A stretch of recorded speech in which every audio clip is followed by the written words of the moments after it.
Tebow. He's running all the way back to the left to the 5-yard line, stretches it out. That's Anthony D. He gets out to the 25. He breaks another tackle to the 30, the 35, the 40, 50, the 45, the 40, 30, 25. There's nobody near him. No flags. What a play. Anthony D goes the distance. D stands for distance. Here come the Clippers. On the low block, kick out downtown. Yahtzee.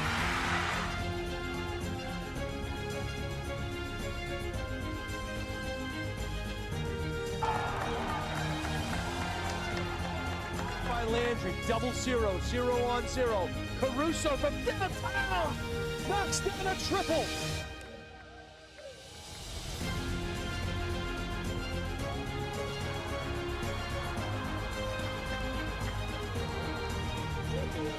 Pitch. Base hit left field. Austin Soucheki gets it done.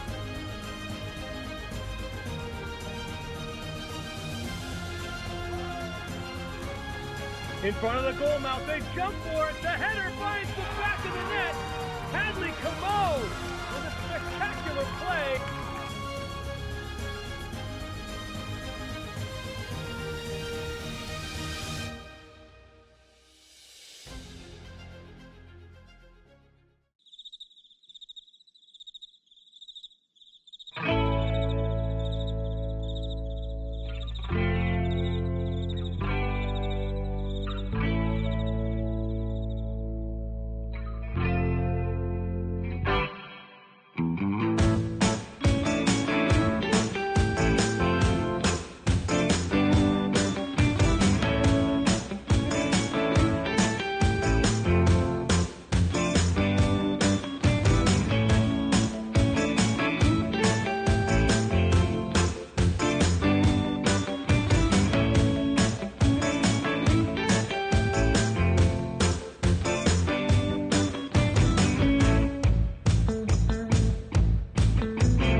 Everybody, and welcome to historic Holman Stadium for Game 2 of the New Hampshire Boys Baseball Division I Semifinal Day at Holman on a June 10 of 2025. It is Wednesday. We've had Game 1, and it was a thriller.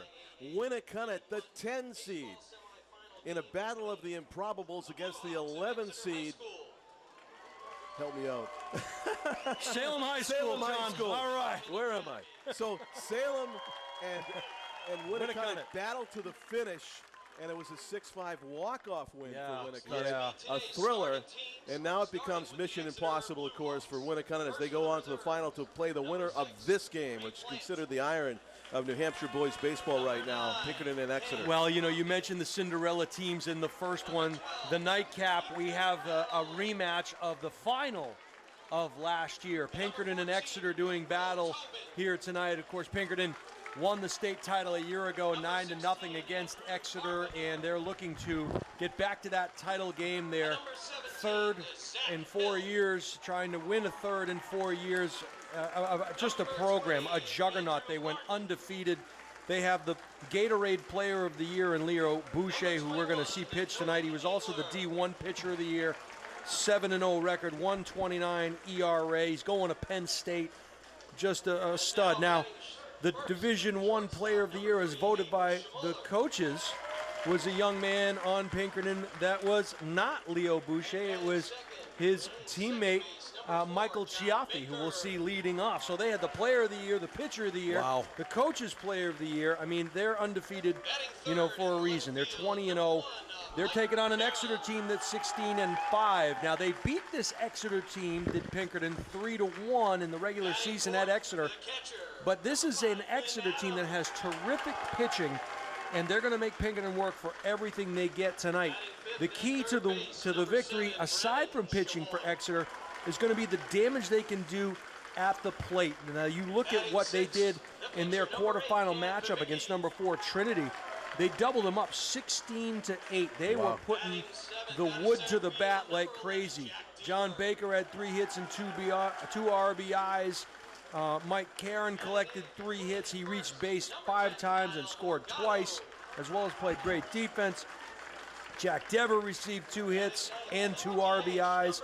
Brendan Schimmeler, who we'll see, had a hit and reached base 4 times.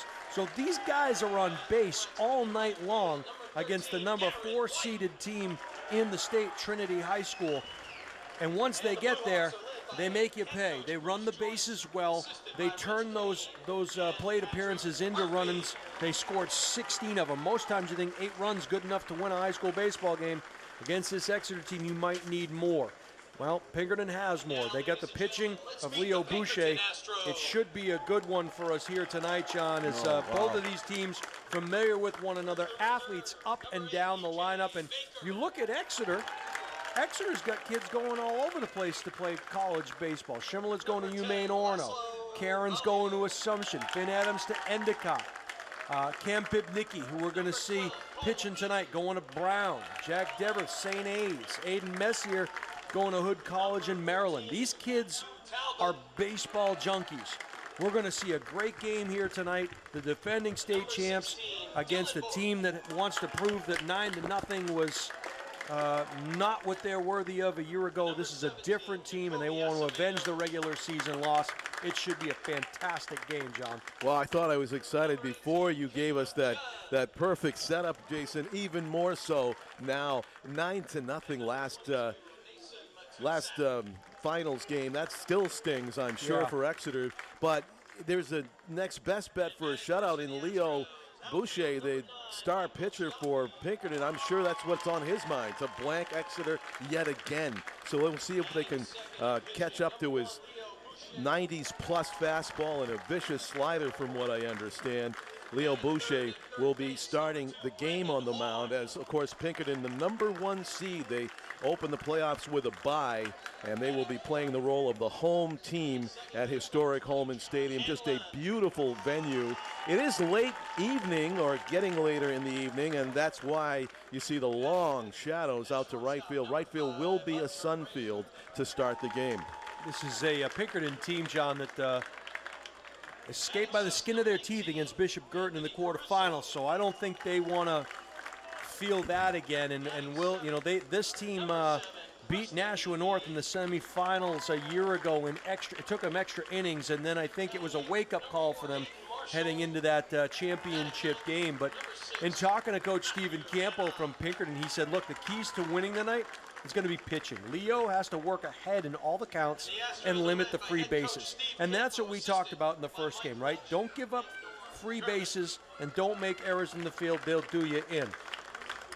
Offensively, they just have to stick to their approach, because this Exeter team, as mentioned, has tremendous pitching, and they can put together a string of good innings, as is evidenced by the 3-1 decision in Exeter earlier this year.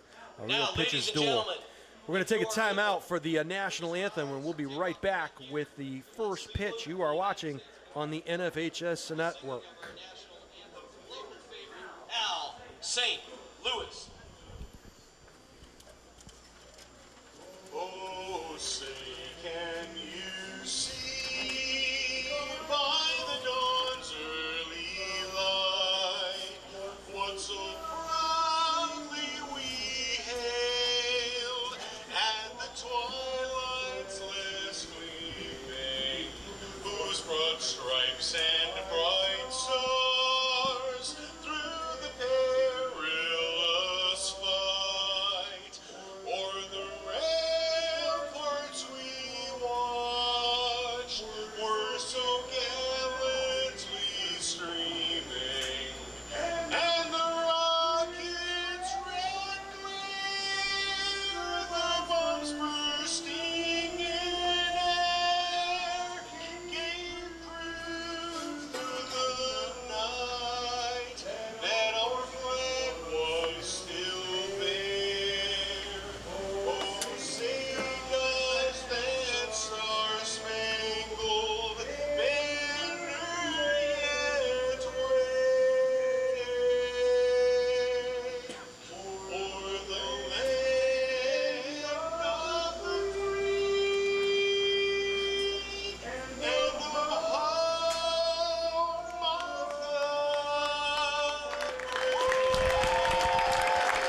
Another stirring rendition of the national anthem by Al St. Louis. Mr. Guinness Book of World Records, Al St. Louis, John, right? That's the right. Most national anthems sung. He was going 1 or 2 a day for like over a year stretch, I think, to and set that is record. true, folks. You look that up. He's in the Guinness Book of World Records for most national anthems sung. Right here from the Gate City, city of Nashua, hosting this Division I boys semifinal baseball contest. Game 1, Winnicott barely edging past Salem to earn their way into the final. And now who is going to be their opponent? Pinkerton, the #1 seed, or will it be Exeter? Exeter winning their way here from the first round on with an 11-1 victory over Keene, followed by a victory over Trinity in the quarterfinals. And setting themselves up for what they hope will be considered an upset when it's all said and done to get the #1 seed out of the tournament here at the semifinal level. Of course, Leo Boucher, as we watch the ace pitcher warm up, Penn State bound, he's got other ideas. He's thinking about possibly a shutout. I mean, you wouldn't be surprised. And again, to quote the head coach, Coach Campo, he said, you know, he's got to get ahead of the hitters. He's got to get ahead of them.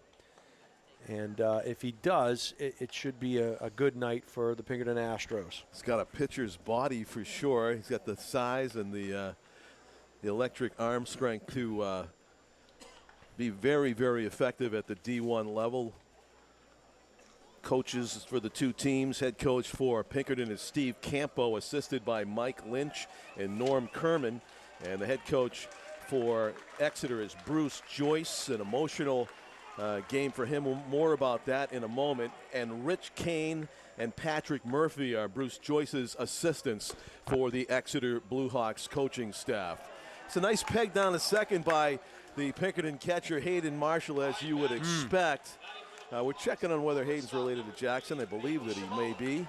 But that sends a warning shot to the Exeter runners that they better get a good jump or Hayden Marshall may gun you down. So a lot of building excitement for weeks now that these two teams might meet in the playoffs, and here we are. Instead of the state final, it's in the semifinals as Hayden Schmoller digs in for Exeter and takes ball one, a blazing fastball from Leo Boucher. Yeah, Schmoller plays the shortstop position for the Bluehawks, and fully expect to see if he gets on. He might have the wheels to try to test the arm of Mr. Jackson. The 1-0, low, 2-0.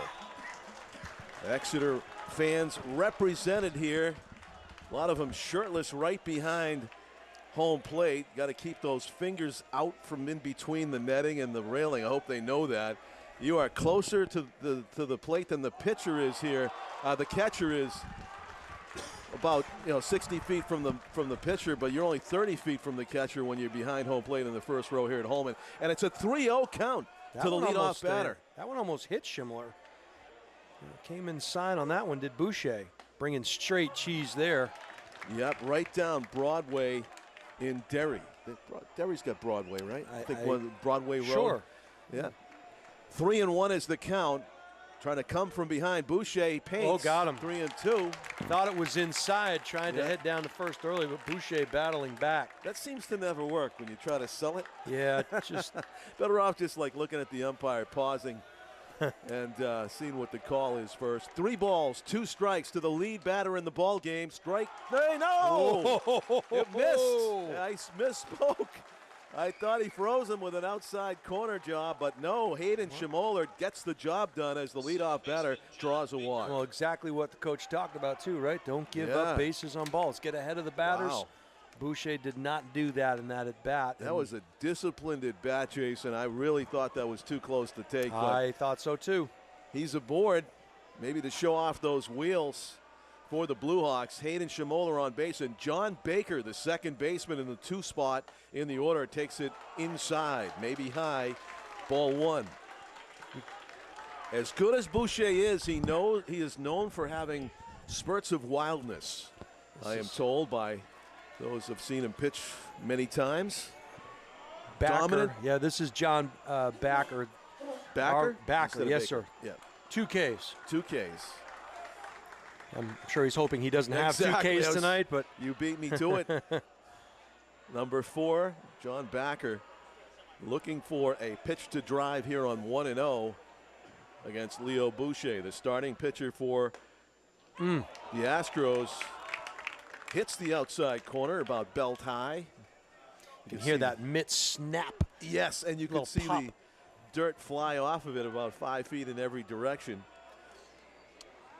In the gloaming. Is that what we have going on here? This time of day, good block by Hayden Marshall to keep that ball out in front of him, and no chance to advance for Hayden Schmoller without having a very close play at second. They didn't. Did they do the infield over again, John, in between games? I don't believe they did. Did they rake it? You know what? We had our head down working away. We were working on the score sheets and stuff, but it did need, I think, a quick watering. They may have done that. It was a very hard infield, folks, in game 1. We saw one chopper go right over the shortstop's head. There's one over the third baseman's head on cue, and it's a first and second no-out situation for the Blue Hawks in the top half of the first inning. Base hit, John Backer. That one came in at 85 miles an hour, and out in front of it was Backer. And that you again, to your point, hit that dirt and just bounced sky high. Exploded. There was like no chance for, even if the shortstop was reading that perfectly and charging over, that thing was on its way, motoring with the overspin into left field. Here's Mikey Karen, switch hitter, by the way, left-handed batter. It's a lost art at almost every level of baseball to switch hit effectively. I'm told he's better from the left side. A first pitch breaking ball from Leo Boucher to Mike Karen, swings through it for strike 1. He's not bunting apparently with first and second and nobody out. I say that was on the first strike. He still might do it here on the second.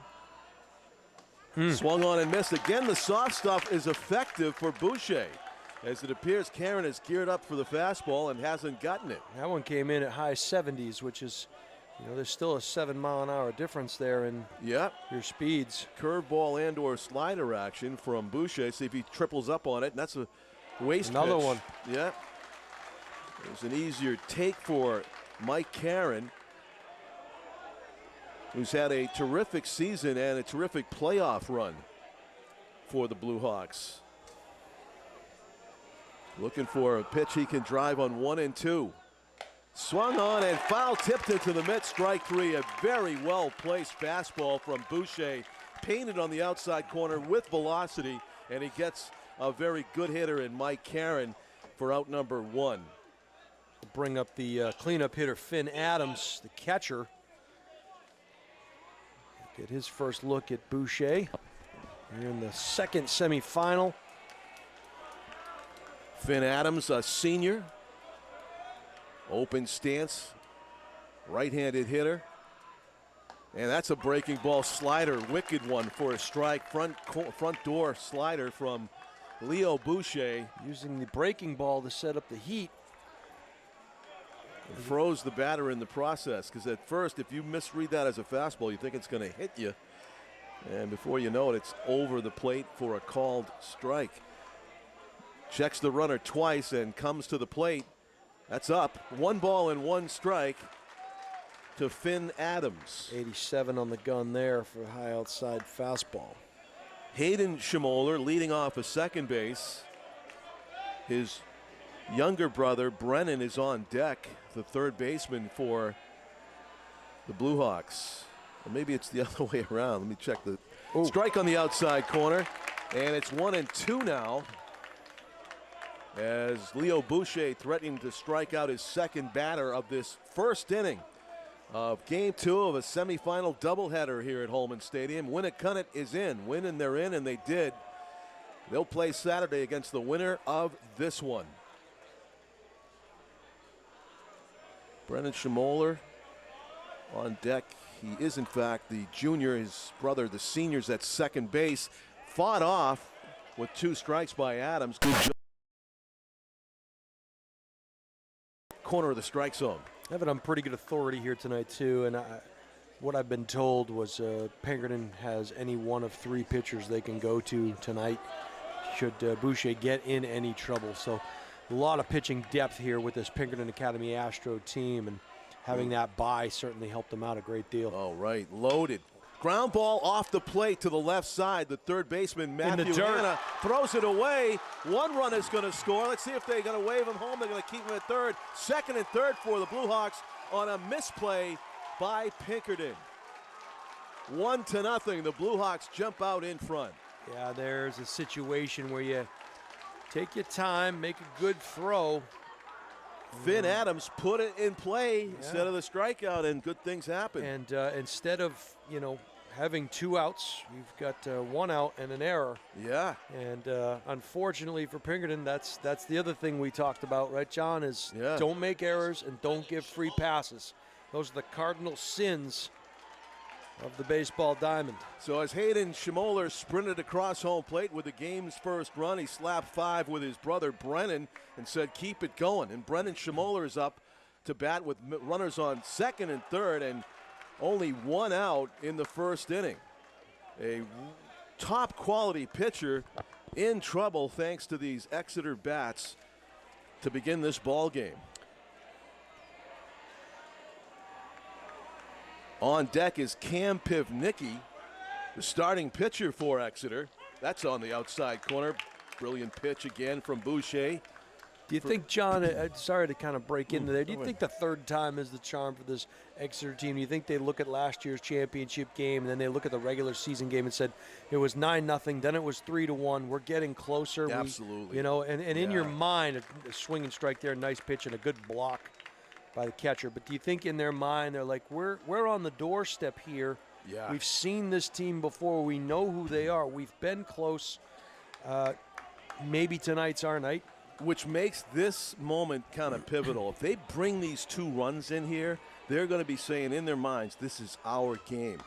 Because that's a huge, huge indentation to make in this semifinal game against an ace pitcher to put that many runs up on the board. Right. Conversely, if Leo Boucher gets out of this with just the 1 run, Pinkerton's going to be saying, we're okay. We'll get your 1 and match you 2. Yeah. But yeah, it's a pivotal moment, I believe, with Brennan Schmoller up there. Rips it to center, base hit. 1 run's going to score. They're going to stop the runner from second at third. And Schmoller with authority. 2-0 Exeter.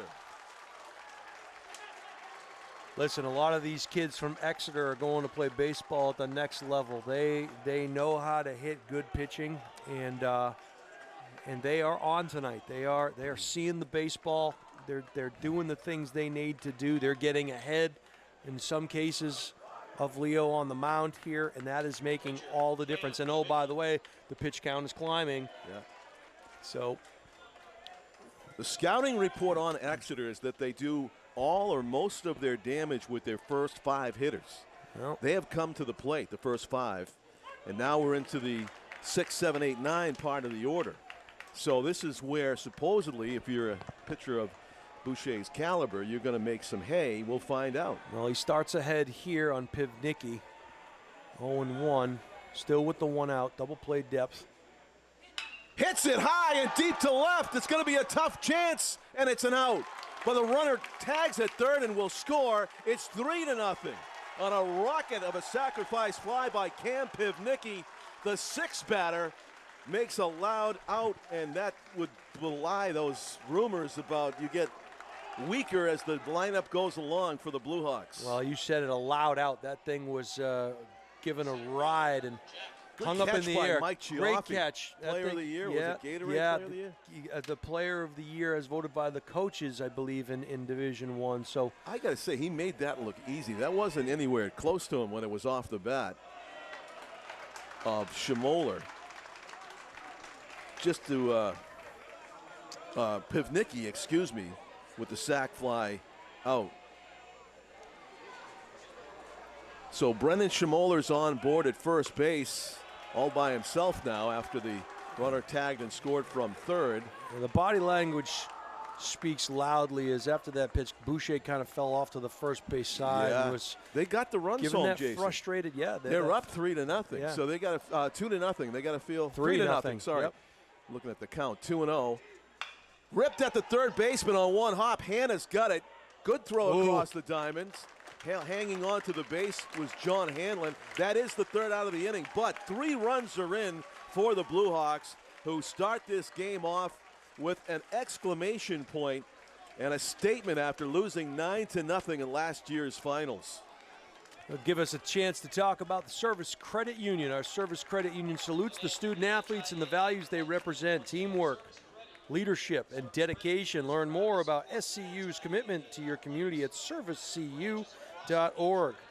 How about Final Forms? Final Forms leads the way in sports registration for the compliance, health, and safety of our athletes, and is an official partner of the NHIAA. See finalforms.com for more. And rosters, team photos, and more are available in the championship's digital programs. While you watch at home, view the programs on your laptop, tablet, or mobile device at NHIAA.org. And lastly, congratulations to all the incredible athletes competing in the NHIAA State Championships. As you continue to push your limits and chase greatness, the New Hampshire Liquor Enforcement reminds everyone to stay strong and responsible. Let's work together to prevent underage alcohol and tobacco use. And oh, by the way, today's NHIAA baseball semifinal games are brought to you by the Highlight Guy in conjunction with the NFHS Network. Happy early Father's Day, Jason Roby. Back at you. Thank you, sir. Yeah, it's coming up on Steve Sunday. And Steve also. Yes.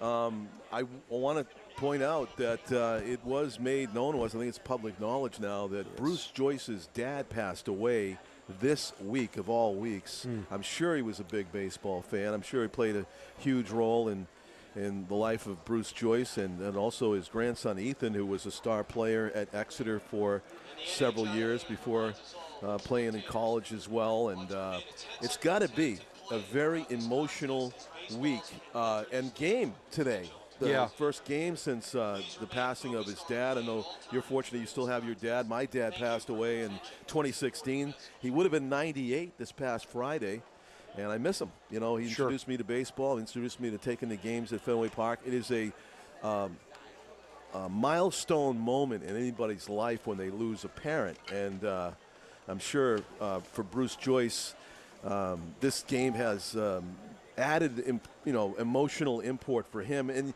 you say, "Oh, your dad died. What are you doing at the game?" He'd want you here. You know what I mean? For sure. I would smack my kid if he didn't play in a baseball game because I passed away. Our hearts and our thoughts go to Coach Joyce and his family, and hopefully, a day like tonight can bring him a little bit of happiness, and his kids will rally around him here today and play a good game for him out there on the field. So best wishes to Coach Joyce and his family. Yeah, I'm sure the players desperately want to win for their coach and the memory of his dad as well. So that's kind of what the emotions that Pinkerton's up against. The team that wants to avenge last year's finals, rally around their coach, but they are a tremendous ball club, and they're going to put up a tremendous fight here as they try to hang on to their title defense. And as Jason, they've been on quite the run the past few years, this Pinkerton team. Look, a juggernaut, right? They had the one loss to Londonderry, a 4-3 loss, but they've won two of the last three, and if they win here tonight, they'll be going for back-to-back and 3 out of the last 4. So it's a heck of a program, and they have their work cut out for them here tonight. But kudos to the Pinkerton Academy Astros for just going out there every year and just year after year putting up good numbers. And speed of good numbers, Cam Pivnicki, the starting pitcher for Exeter, he comes in here with a 1.32 ERA, so there's nothing to sneeze at in his own right. That's great, 1.32. Hit hard off of Cam's glove into center field. Michael Cioffi introduces himself to the crowd here at Holman Stadium with a loud bang off of the glove of the starting pitcher and into center field for a base hit. Leadoff batter aboard for the Astros. Yeah, just all-state players all over the place, and Cioffi leads off with a smash of a base hit off the glove of the pitcher, and into center field it goes. And the Astros have something going here with Leo Boucher trying to keep it going. So the speedy Cioffi leading off of first base. Almost a pitch-out-like ball outside from Pivnicki to his fine catcher, Finn Adams, who's got one eye on the base runner. And the other on calling pitches with Leo Boucher up there. Gets tied up on that inside fastball for strike one. Clocked that one at 87, John. So a little inside cheese there at 87. That's dialing it back a little bit. Both pitchers trading velocity here in the first inning. The pitch. Breaking ball. Inside corner. Perfectly executed for strike two. That froze Boucher, who flinched just for a second like that might be coming right at him. It was, in fact, before it broke over the inside corner. The 1-2.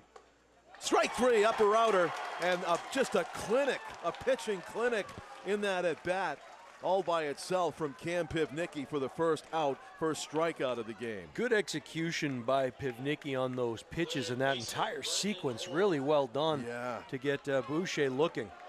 Yeah, tied him up with the fastball in the inside corner. Broke off a slider, or was it a sweeper on the inside corner for strike two, and then the upper outer. That was almost like a pitch out as well, with the fastball up and away to Brendan Horn. Brendan's the shortstop for the Astros. He's using all of that batter's box. He's as far back as you can go. Yep. Gets tied up, almost kept it fair to the third base bag, just to the left of it. Really got his hands inside the baseball, got around on that one. That was an impressive swing. Even though, that's short to the ball. That's a hard pitch to get a bat on. Yes, it is. Wow. Almost hit the third base bag with that sizzler. There he goes. The runner's going on the steal and the sweep slide. Nice try on the tag, but head first slide and the ball to the third base side of the base path, and that's probably the only reason why they didn't get him out. They still had a chance at it, but as it is a stolen base for Chiaffi, who finds himself at second with the one out. So a chance now for an RBI for Horn if he can make something happen with his next cut. 2 balls, 1 strike count to Horn. Runner in scoring position now. Good block. He's going to go. Throw to third. Safe again with that head first slide is Chiaffi.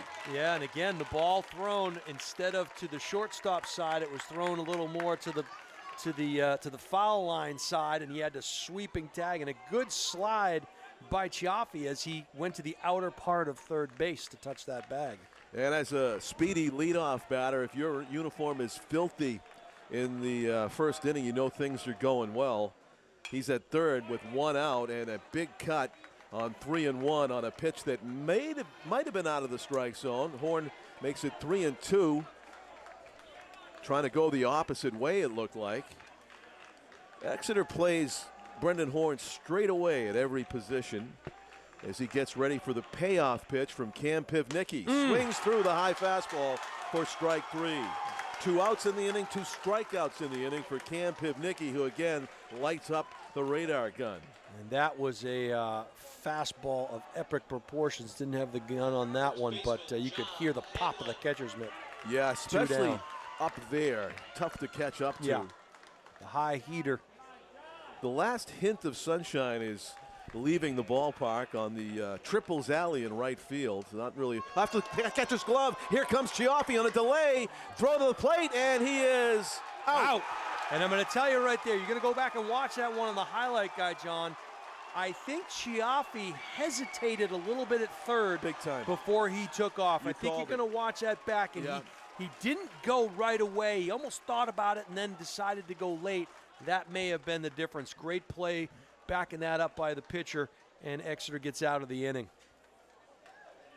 So no run scored by Pinkerton as Chiaffi gets cut down at the plate. And that, just as Jason said, he who hesitates is out, as he was undecided about whether he should go or not. And by that time, Finn Adams had almost gotten to the ball already. The play was actually a lot closer than I thought it was going to be. Exactly. I thought they had him by a mile, and it was just the speed of Chiaffi that made it closer maybe than it should have been. And that's one you're going to review for about 10 minutes at the major league level. Did he get his hand in there? Did he get the tag down? The ball beat him by so much. All the umpire wanted to know is, did he hang on to it? Yes. And once the dust cleared and he saw that Cam Pivnicki still had it in his glove, it was an easy out call for the home plate ump, and that keeps Pinkerton off the scoreboard. Now, speaking of home, let's talk about Heritage Home Services. Heritage Home Services applauds the effort and teamwork of all the student athletes competing today. Just like you, we're dedicated to meeting any plumbing, heating, cooling, and electrical challenge. We give our all on every job for every customer, and we keep striving for greatness at Heritage Home Services. And there's championship apparel. It's available online from our partners at Northwest Designs, Inc. Commemorate your championship experience with an event tee or sweatshirt today. Shop online at nwd.inc. Hammond Lumber Company is proud to sponsor our high school state championship traditions. Hammond Lumber Company, a fourth-generation family business, carries a full line of building materials and features home planning design centers, all conveniently located in the communities we love to cheer on. Learn more at hammondlumber.com. First pitch taken for strike one.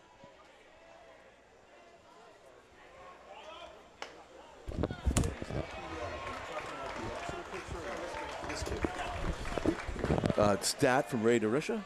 Yep. 28 pitches Leo Boucher threw in the first inning. Thank you That's to a Ray ton. DeRusha, our Yeah. official scorekeeper here. Yeah, and so, of course, that means he's closer to being maybe lifted. But as you said, Pinkerton is so loaded. They they're have gonna just put another ace out a there. deep pitching staff, no question about it. But we said if you can get to him in the early going, you know, that's a confidence thing too, right? Kyle Morgado fouls it off of the catcher. That one hurt. And trying to walk it off is Hayden Marshall as the ump gives them some extra time. 1-2 is the count on Kyle Morgado, the Exeter first baseman.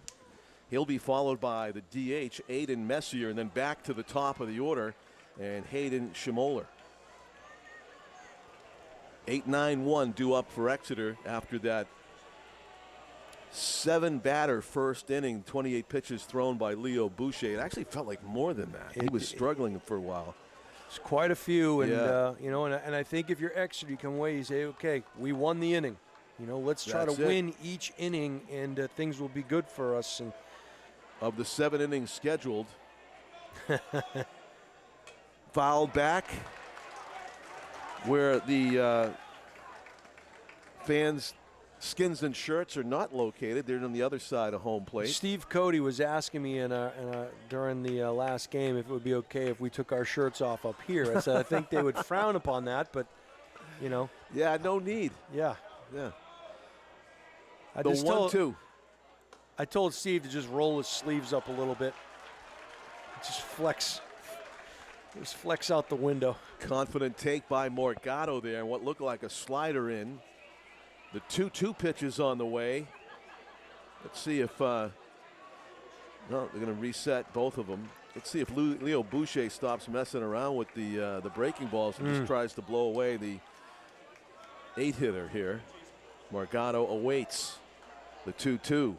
No, he threw another off-speed pitch, and it's just out of the reach of Matthew Hanna, who was very close to making a spectacular running catch in foul territory, of which there's plenty of room here at Holman. What you've seen so far here, John, is it because the Exeter players are teeing off on the fastball? You think that he's going to more of the breaking ball, or I is think it you're right. trying to keep him off I balance? think he's noticed that there's no late swings, and there's a lot of people geared up for the heater. That's a fastball, but it's down. Not taking any chances.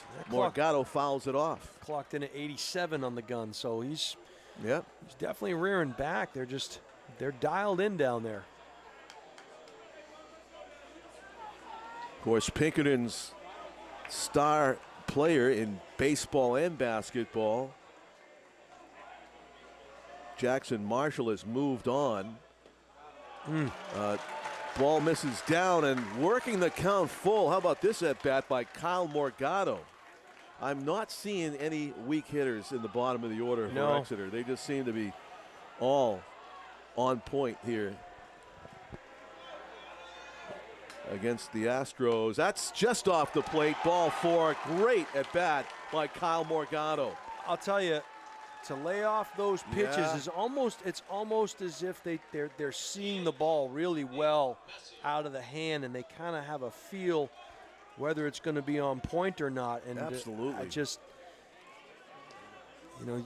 it's hard to replicate that type of thing in practice unless you're seeing that kind of pitching day in and day out. Not even from a pitching machine, but from live arms. Yes, with movement and all that.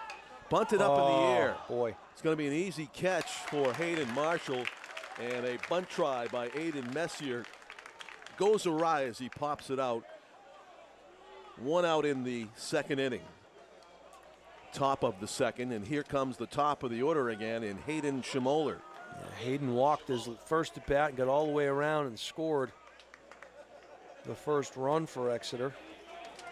Checking the runner over his shoulder is Boucher, and he throws strike one. It's taken all the way there, Schmoller. John. Taken all the way there. Yeah, he was. Took that first pitch. So ahead of the hitter is Leo Boucher. Just a modest lead over at first base by Morgado. Grounded softly left side. Going to be a tough play for the third baseman, but Matthew Hanna sure-handed over there, and a good throw to get the second out of the inning. Hanna did a nice job charging that ball and throwing it on a line over to the first baseman, and he had to. There was good speed on the base pass there to record that second out. As slowly hit, Jason, slowly hit and 2 second base on the play. No chance for the force out, goes Morgado. So he's in scoring position with 2 out for John Backer, who's got a base hit already in this game, batting in the first and second innings now. Takes a ball high. They check the check swing. He didn't go. Yeah, good job of checking that swing. He definitely didn't go on that one. And yep. Backer is a pitcher as well as an infielder, playing second base this evening. Looking for the 1-0 pitch from Leo Boucher, and he backs away from a ball off the plate inside. 2-0. Again, Boucher working from behind here against these Exeter batters. Boucher threw 28 pitches in the first inning, and he's adding to his total here in the second, of course, but has only faced 3 hitters so far before facing Backer. Throws that to the backstop and had a shot to throw it to third, but couldn't get the handle on the rebound, did Marshall, and to third base goes Morgado. That hit the backstop and almost bounced right back to him, giving him a chance, but yeah, he couldn't handle the first time and he couldn't handle the second time, and now Exeter has a potential run 90 feet away.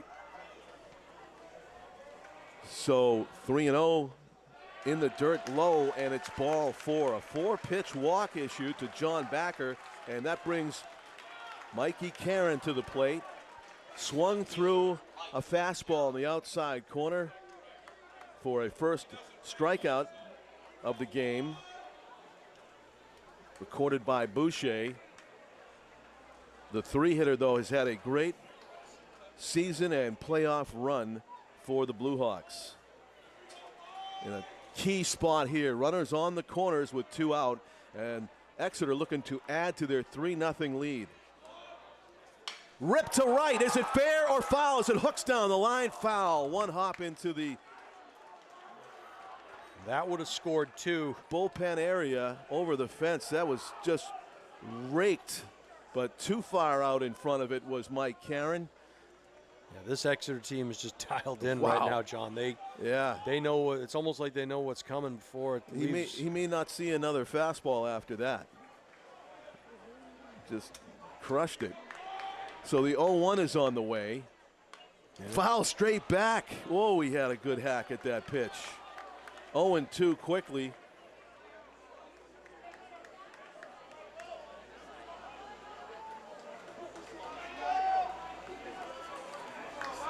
And Karen now trying to hang on in this at bat. Takes one low. Nice stop there. Yeah, excellent stop. Hayden Marshall may have saved a run with that. So we'll do the 1-2 pitch now. Not a lot of room behind home plate. You can make a good play if you get a right bounce off of a pass ball. That one's down and in. It's ball 2, 2-2. As Mike Karen works the at-bat. 403 batting average on the season, 29 hits, 23 runs batted in, and 23 runs scored. High. That is high. Mike Karen batting .577 with runners in scoring position. That's a scary stat. Isn't it? And that's maybe why the count's gone from 0-2 to 3-2 to Mike Karen. place starting to come alive here. It is buzzing as Exeter's big hitter looking for the payoff pitch, and he fouls it off to the left. Not sure if that would have been ball 4 or not, but wow, got around. What a battle right here. And I said, you know, the 3 runs in the first inning would give Exeter confidence. What would this do? You're Boucher. With Do you 2 go, out. do you go right at him here? You challenge him? I think you got to, like you struck him out on the outside corner. He missed, though, and it's a walk for Mike Karen. So it's kind of a stalemate between 2 excellent number 1s. Pitcher Leo Boucher and Mike Karen, who takes his base, and that loads him up for Finn Adams, who reached on an error by the third baseman his first time up. No runs in the inning, but the Blue Hawks have loaded him up, trying to add to a 3-0 lead here in the second inning, and the pitch count continues to pile up for Leo Boucher, who seems to be unable to record any easy outs, save for the popped up bunt. The pitch. Breaking ball there. Beautiful, and he missed down apparently. The Pinkerton team froze. They're letting them hear about it over from the Pinkerton side of things in the dugouts. If it's such a thing as being able to see the expression on a catcher's face by his shoulders, his body language, a very disappointed Hayden Marshall that wasn't called a strike. The 1-0 up and in, 2-0, and now the specter of a bases-loaded walk arises as Leo Boucher takes a walk, and the coach is letting the umpire know that he wants to talk, and he's flirting with arguing balls and strikes there. Well, it looks like. I think that the again, body language tells a story, right? And I think that you can see Leo's got his glove over his mouth, and he's definitely, I'm sure, stating his displeasure with some of the calls. Some of the calls that are being made here. 26 pitches so far in the inning, still just the 2 outs. So 28 in the first inning, 26 so far. We're not done yet. We're at 54 pitches through 1 2/3 innings. So he's, I don't know if he's frustrated with the fact that he's not getting the calls or his pitches aren't working for him, or if Exeter is hitting his pitches. Maybe a little bit of everything here, but a good move by the coach to come out and talk to him, kind of settle him down, and because it's still 3-0. It's you're not, and that one is in the dirt. Count goes full, and I'm sure the bat's going to sit on his shoulder. Yeah, John, I see you looking at my book. Back-to-back walks. Yeah, you can never, and again. Don't trust it? Well, no, you can trust it, but like if you're looking for like textbook baseball jargon and lingo, you're not going to see it. I got cartoons in here. I got all kinds of stuff. The 3-0 pitch to Finn Adams, strike 1. There, yep, okay. Wow, the senior catcher in an at-bat you dream about. 3-1 in a D1 semifinal against your arch rival Pinkerton Astros. A chance to do all kinds of damage. The 3-1 pitch is in the dirt, ball 4, and it walks home a run. Third walk in succession by Leo Boucher. A rattled right-hander gives the Blue Hawks a 4-0 lead. Yeah, that's a tough one. And, I'm sure the discussion, the conversation right now in the dugout is, how long do we stay with him? We still have good pitchers. We can still use Leo in a championship game if we can come back and win. How many runs is too many runs with the bases loaded like this? And again, he goes back to the breaking ball, which is for the most part worked for him tonight. To right the ship. Brendan Schamoller batting for the second time.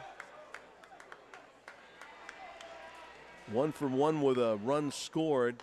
Big swing and a miss on another breaking ball that kind of just faded away from the end of his bat, and it's 0-2 quickly to the Exeter third baseman as Leo Boucher hopes to avoid further damage. 2 out, bases full. The pitch grounded off the plate. It's fair, and stepping on the bag. Matthew Hanna making the obvious play there.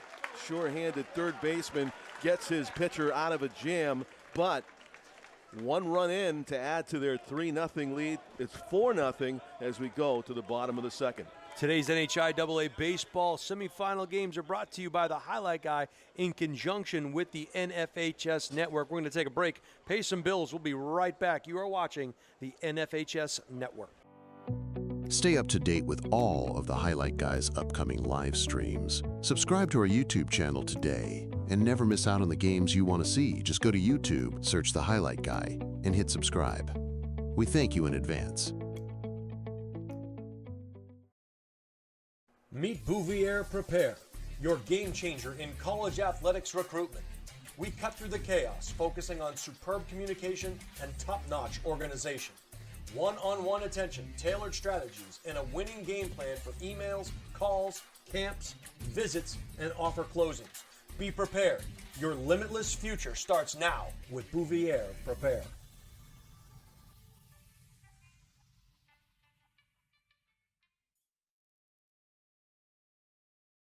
Hi, this is Deb Cody with the Dow Group at Keller Williams Coastal and Lakes and Mountains Realty. I have a passion for helping people, and I love to help people with their real estate goals, whether it's buying, selling, or investing. I'm licensed in New Hampshire, Massachusetts, and Maine, and work with an incredible team, the Dow Group, which has been the #1 real estate team in New Hampshire for the past several years. Collectively, the team has sold over $1 billion worth of real estate in the past 20 years. If you're curious to know what the local market is like in your area, feel free to reach out via my website, deb.thedowgroup.com, and let's get connected.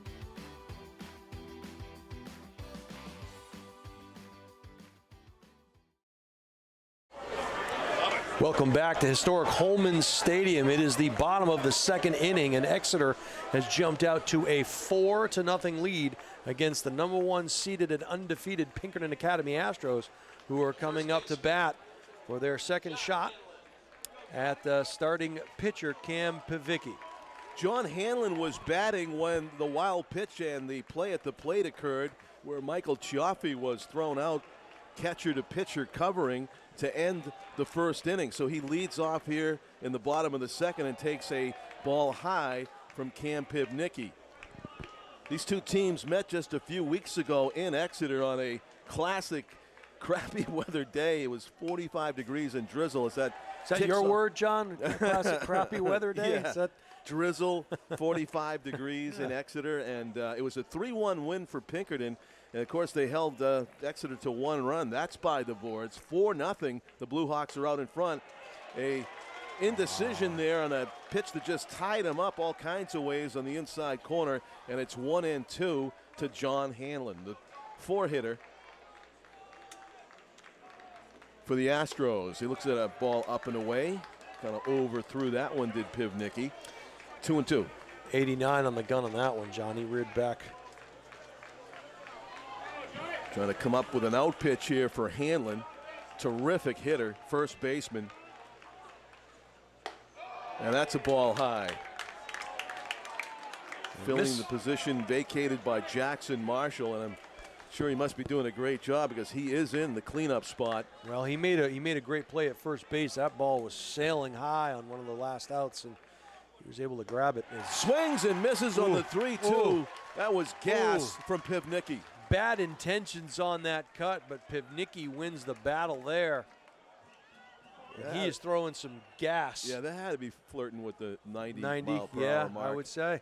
Pops the mitt, inside corner. No chance to get his bat extended there by Hanlon. And here comes Hunter Brazier for his first at-bat of the game.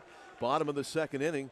Astros staring at a 4-0 deficit. Good-looking breaking ball there by Pivnicki, just changing speeds, location, up in the zone, down in the zone. That was tight on the outside corner. And he goes to the high heat. He is feeling it right now, putting on a pitching clinic. Cam Pivnicki.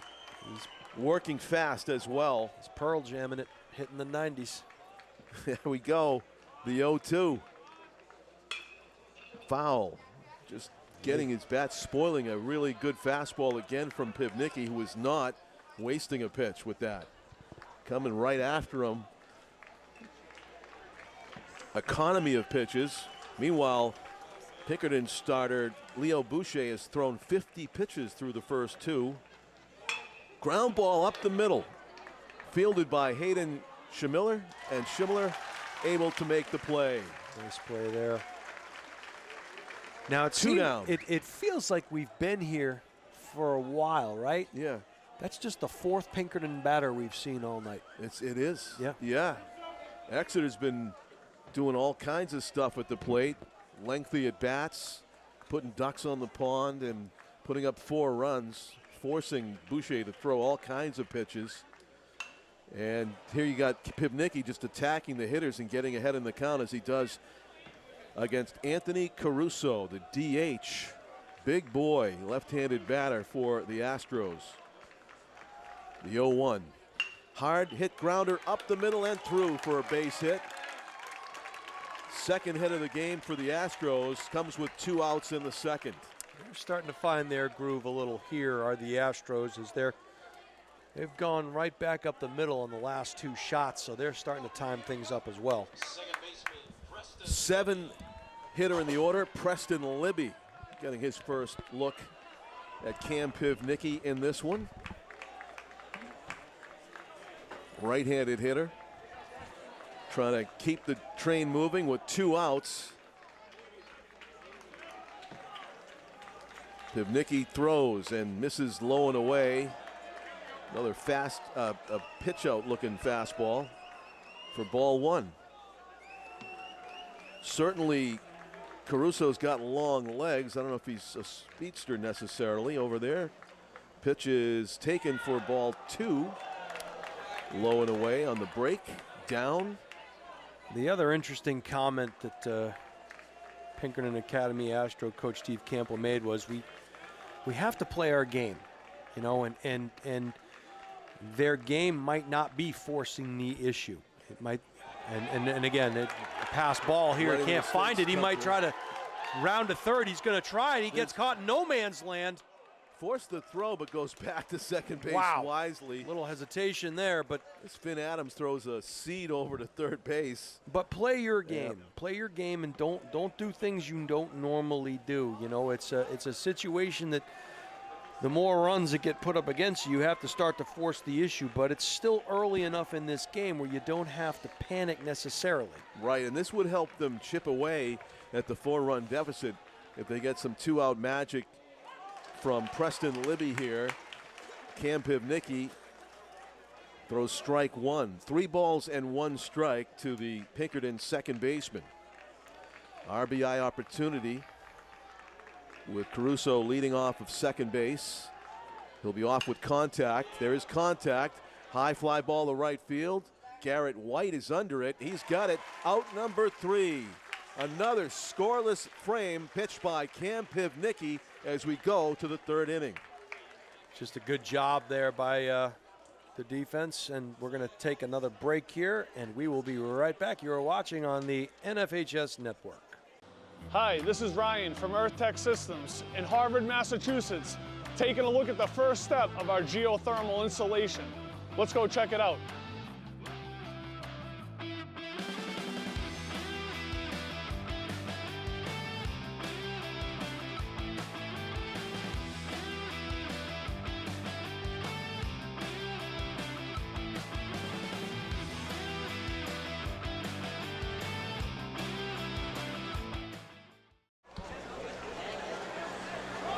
Welcome back to historic Holman Stadium, site of today's Division I semifinal baseball game. This is our second of 2 games, featuring the number 1 seeded Pinkerton Astros and the number 5 seeded Exeter Bluehawks. Exeter batting in the top of the 3rd, ahead 4-1. Leo Boucher from the set delivers ball 1.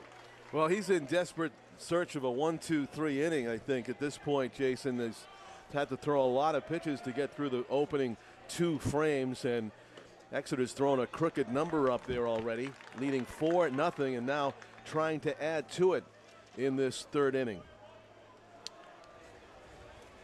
1-1 is the count. The pitch is in the dirt, about a 55-footer to Cam Pivnicki. It's been a star so far on the hill for the Bluehawks. Trying to get on base to start things in the 3rd inning. And not working as fast as he was in the beginning. Fouled off the end of the bat. 2-2 is the count. Exeter was able to get their leadoff batters aboard in the first and second innings. Pivnicki trying to do the same here. Those both were walks, by the way. A lot of walks by Leo Boucher. 1, 2, 3, 4, 5. As he begins to hammer in the left gap. side and past the shortstop into left field. Solid single by Cam Pivnicki, who hit a solid, bomb to left center field that Mike Chiaffi had to show off the wheels to catch deep out there at Holman outfield and turned into a sac fly, but hitting the ball hard twice is Cam Pivnicki. He's on base to lead off here in the third. Jack Dever, the batter. The lights are on here at Holman, and these Exeter Blue Hawks have eyes like hawks tonight for sure. They're seeing the ball very well. Yeah, this is the difficult time of night, I think, for the outfielders when they say that the lights don't take full effect. You got to have kind of good young eyes to see it. I wouldn't know anything about that. Yeah, I know. You can lose it in the twilight. You see it happen to the pros sometimes. You know, they lose it in the twilight. I'm going to start using that as my excuse. Yeah. I just lost it in the twilight. Yep. That's high. It's noon on a Saturday, sunny. I lost it in the twilight. Jack Dever is an outfielder and pitcher, senior, batting in a big spot here in the semifinal. Modest lead at first. Oh. Fooled by that pitch. one and way out ahead. Strike two. Is the baton flip? Yeah, things went from bad to worse. Yeah, They almost hit the umpire with exactly. the bat. It's just As the 1-2 pitch coming from Leo Boucher, hammered left side and through. Oh! It's a hard and fast infield here at Holman tonight. Yeah. And the Blue Hawks taking advantage, have runners on first and second with nobody out in the third inning. They've started all 3 innings in hugely promising fashion. And this could be a pitching change early. Yeah, this is another visit to the mound, and this could close or end the evening for Boucher. Does. It's going to. So he's going to send it to left field, it looks like. Yep. And it may be Chiaffi that's going to get the ball. I believe that to be the case. The left fielder coming in, and Michael Chiaffi. So he'll change places. Trading places is the name of this flick right now for Pinkerton.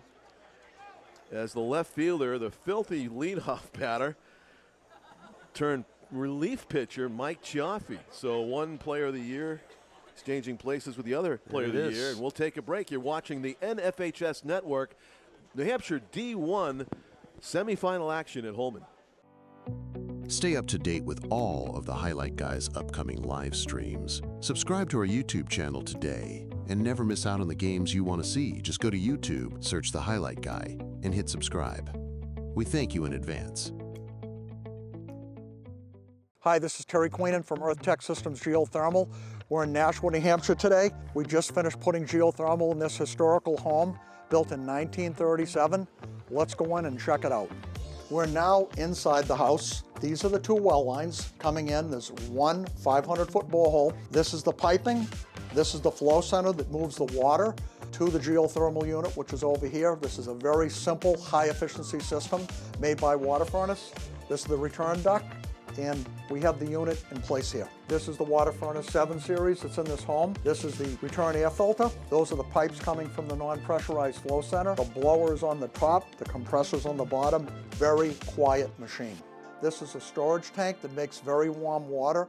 The water goes from this point into an on-demand tankless when there's a call for showers, cooking, etc. So not only is the customer going to save an immense amount of money, they're going from about a $1,300 a year oil bill to be on target right now for about a $300 geothermal bill, and the well is directly under me. If you'd like to learn more, check us out on our website, earthtechsystems.com.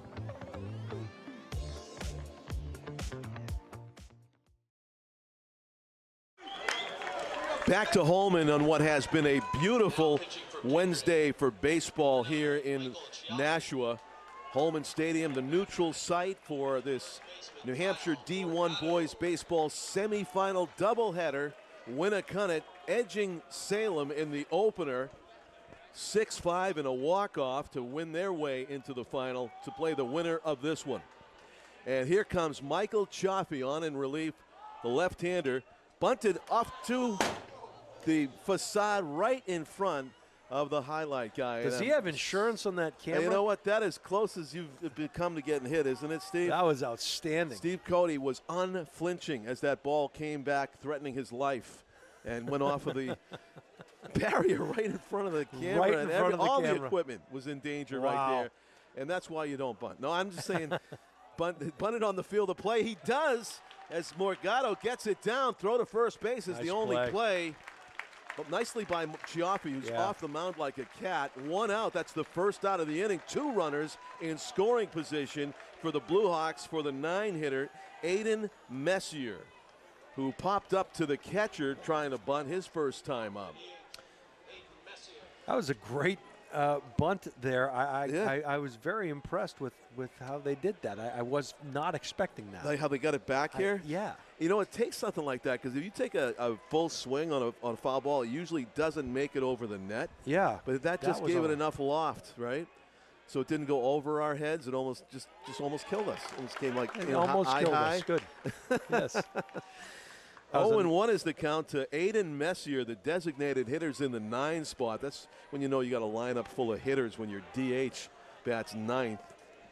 No matter what Michael Chiaffi throws, it's going to be filthy stuff. You don't usually see a relief pitcher coming in with a filthy uniform like that, but he's been busy on the bases.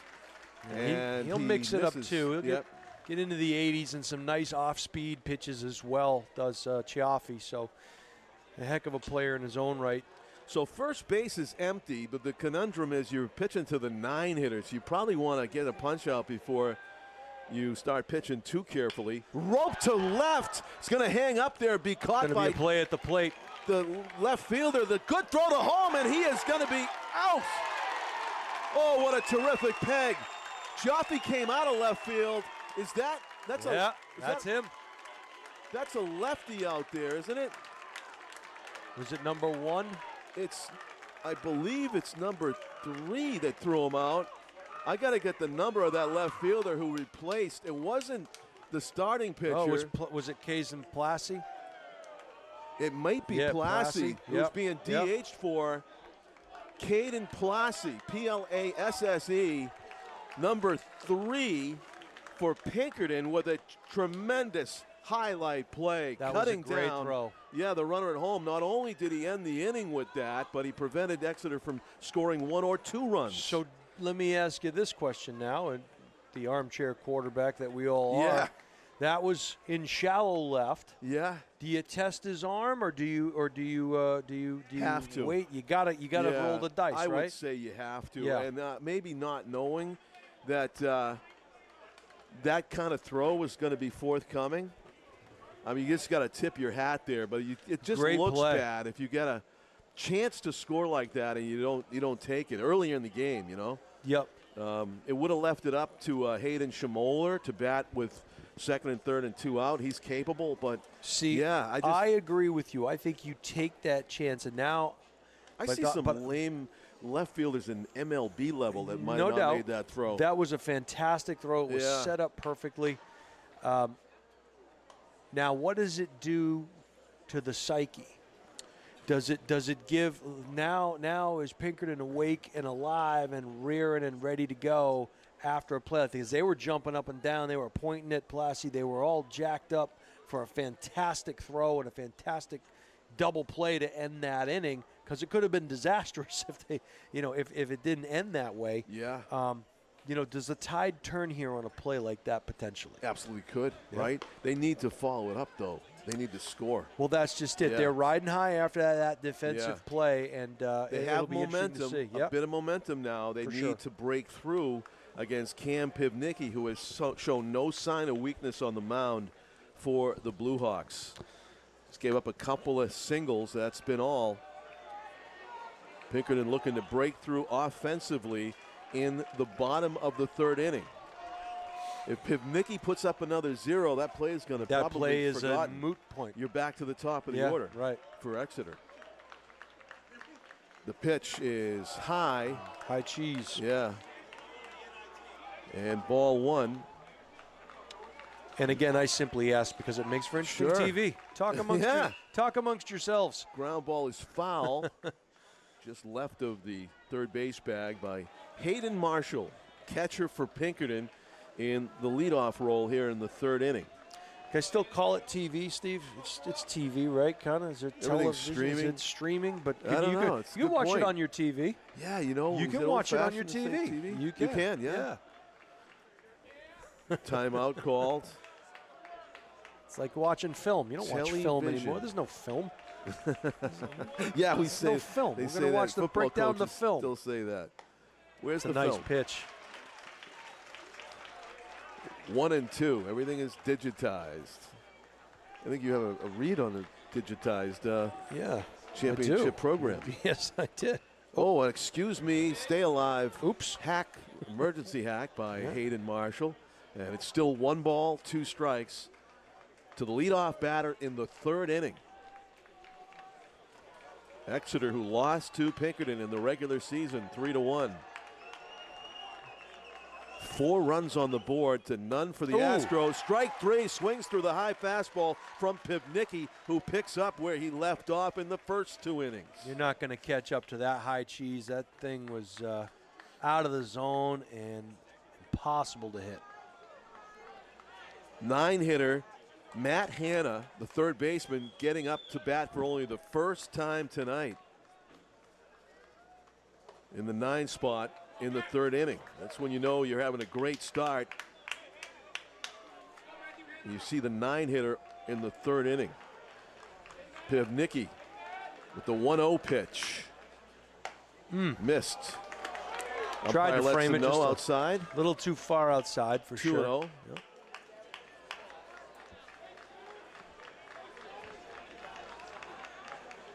Rips it. Whoa. Fair or foul down the line. It is a fair ball inside the chalk. To second base goes Matthew Hanna. Might be a 9-hitter, but he ripped that like, well, Shohei, I guess. I mean, He take got your out in pick. front of that one and just roped it down Yep. towards the bricks. Suppose we'll go Mike Schmidt because he's a 3rd baseman. Okay.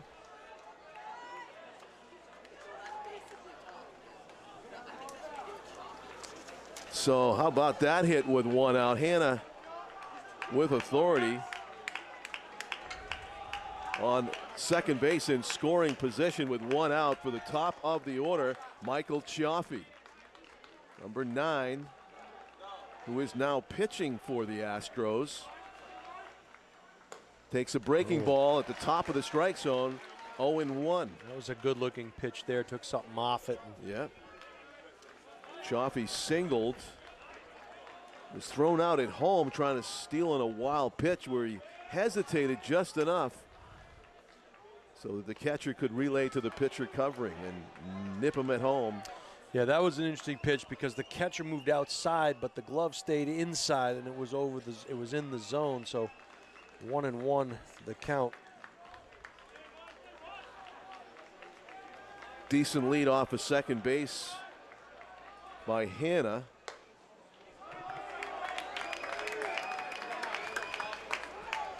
And that is 2-1.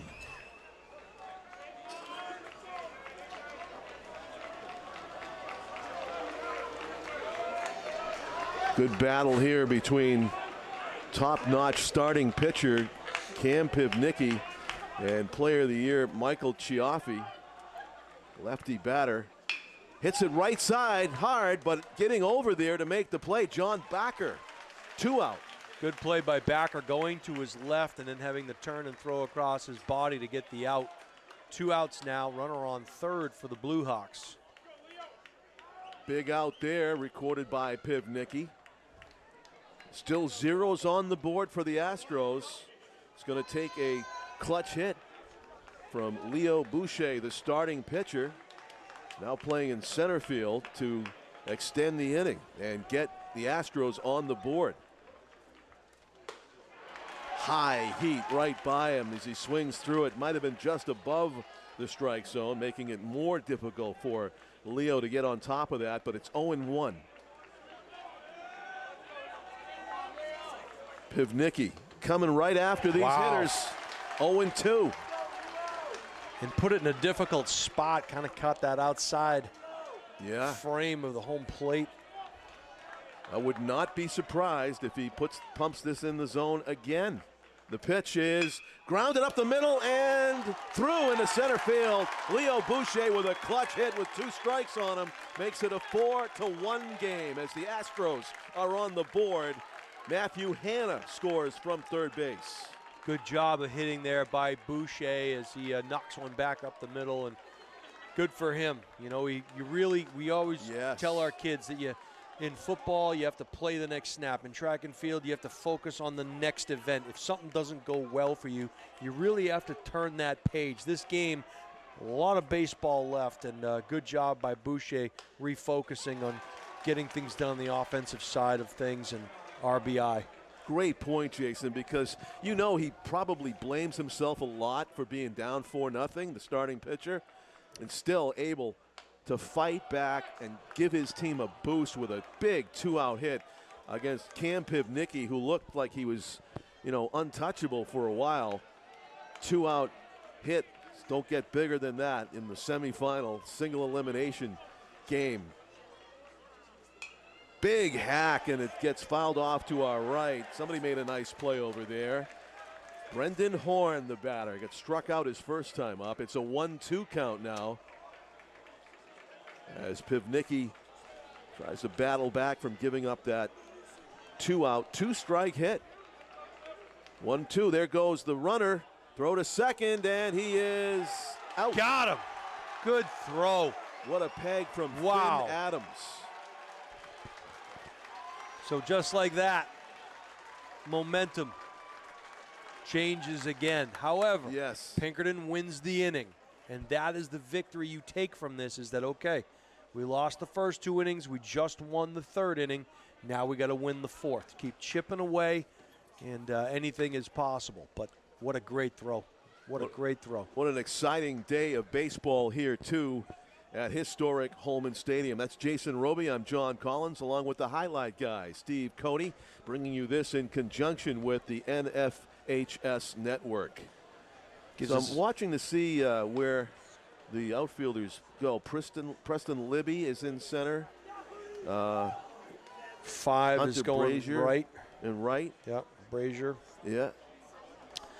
Did he move to, oh, there he is right there. Oh, so, yeah.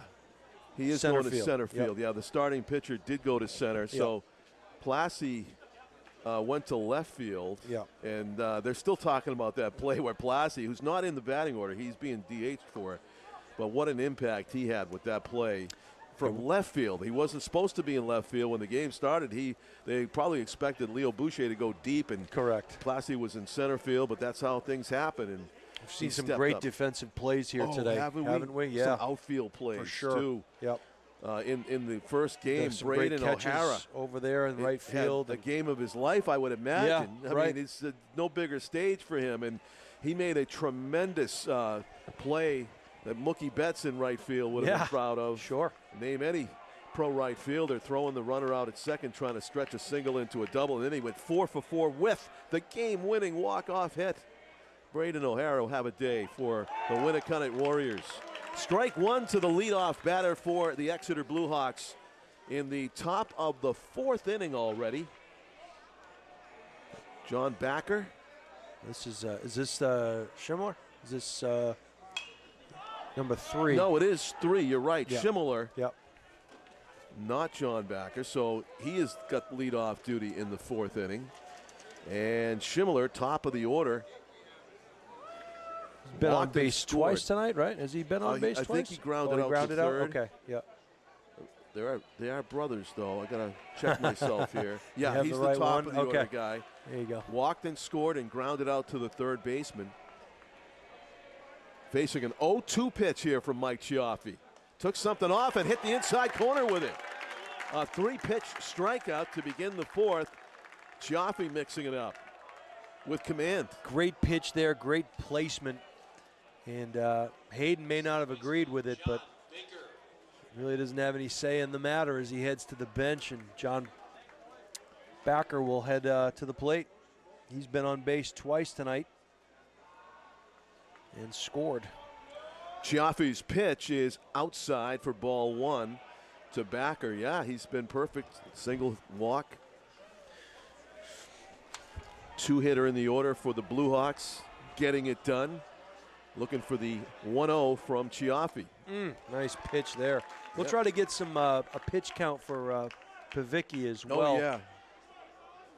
It's getting a little bit later in the game. Certainly he had more. 46 pitches for Pavicki. Yep. Yeah, like about 15 an inning. That breaking ball finds the strike zone, and getting ahead in the count, Mike Chiaffi. You can see why Coach Steve Campo brought Chiaffi into this game. He is one heck of a pitcher, and you can just tell that watching him for a few batters. Got a lot of stuff. Great fastball and good command. Head of the batter again. 1-2 is the count on John Backer. He'll be followed by Mike Karen, who had that epic at bat against Leo Boucher to walk the bases loaded last inning. This is fouled off to the right, so Backer continues to battle, and Chiaffi continues to throw strikes.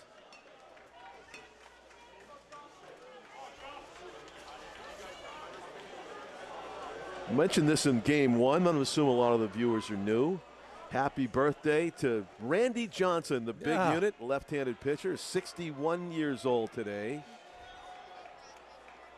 As lefty Chiaffi throws, and it's roped to left, base hit all the way. John Backer having a night.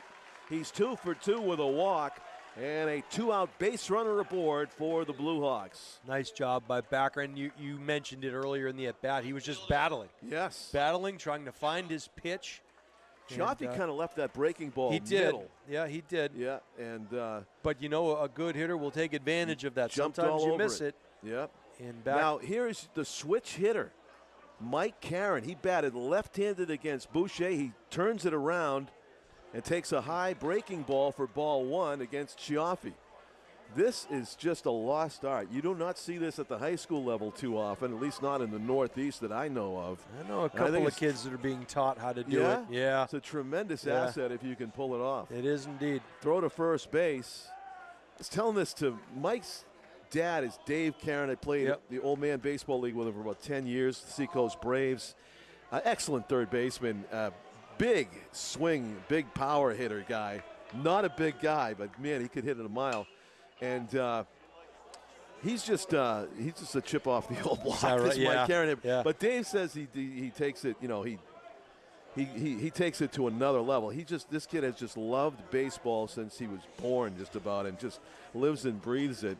But I was talking to Dave about batting in the opposite side because he's a righty, I'm a lefty batter, and just to see the ball coming in the opposite way, it just looks weird.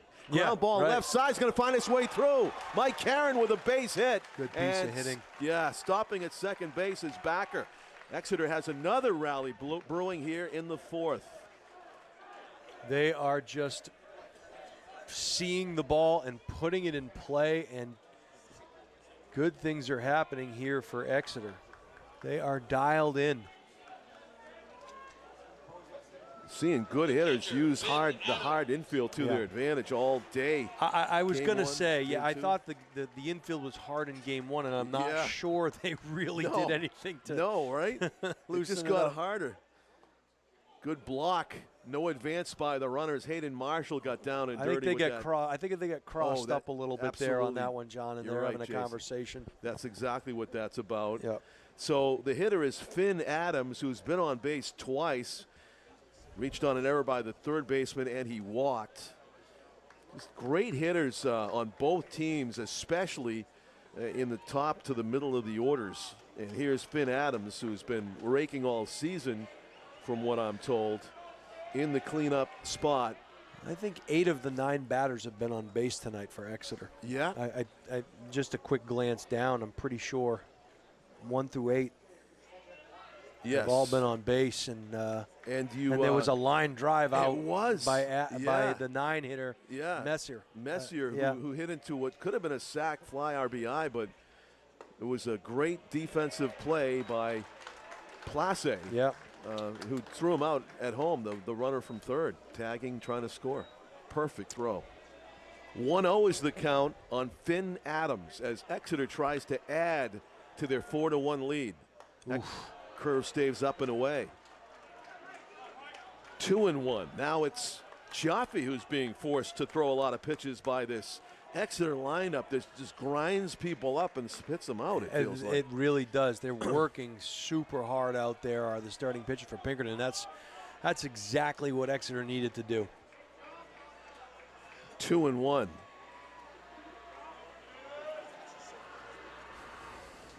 Ground ball to the shortstop. He flips to second for one. Throw to first base is a seed. Got him. Double play. Expertly turned. 6-4-3 by the Astros as they get out of further trouble. That was a fantastic play, and I thought they may have had a chance to beat it out because the shortstop waited on it just a little bit. I thought he was good. But he benefited from the fast infield that time. Yeah, absolutely. You could get away with hanging back. Well, and he was in a pretty good line with the second baseman too. So you pick your poison, right? Do I charge it and have to change my body position, my throwing angle, or do I take it on the fast bounce? And he made the right call. So we'll head to the bottom of the fourth inning. Still 4-1 Exeter.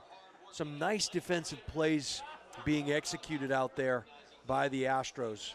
And you saw the double play. You saw the throw out from left field. Brendan Horn to Preston Libby to John Hanlon on that 6-4-3 double play.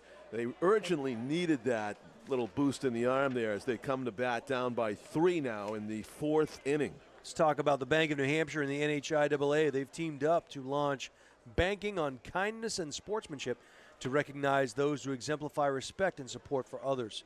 Schools will award special pins to student-athlete nominees, and one standout athletic program will receive a $1,000 donation this month. Nominate at NHIAA.org, member FDIC. And Eastern Propane.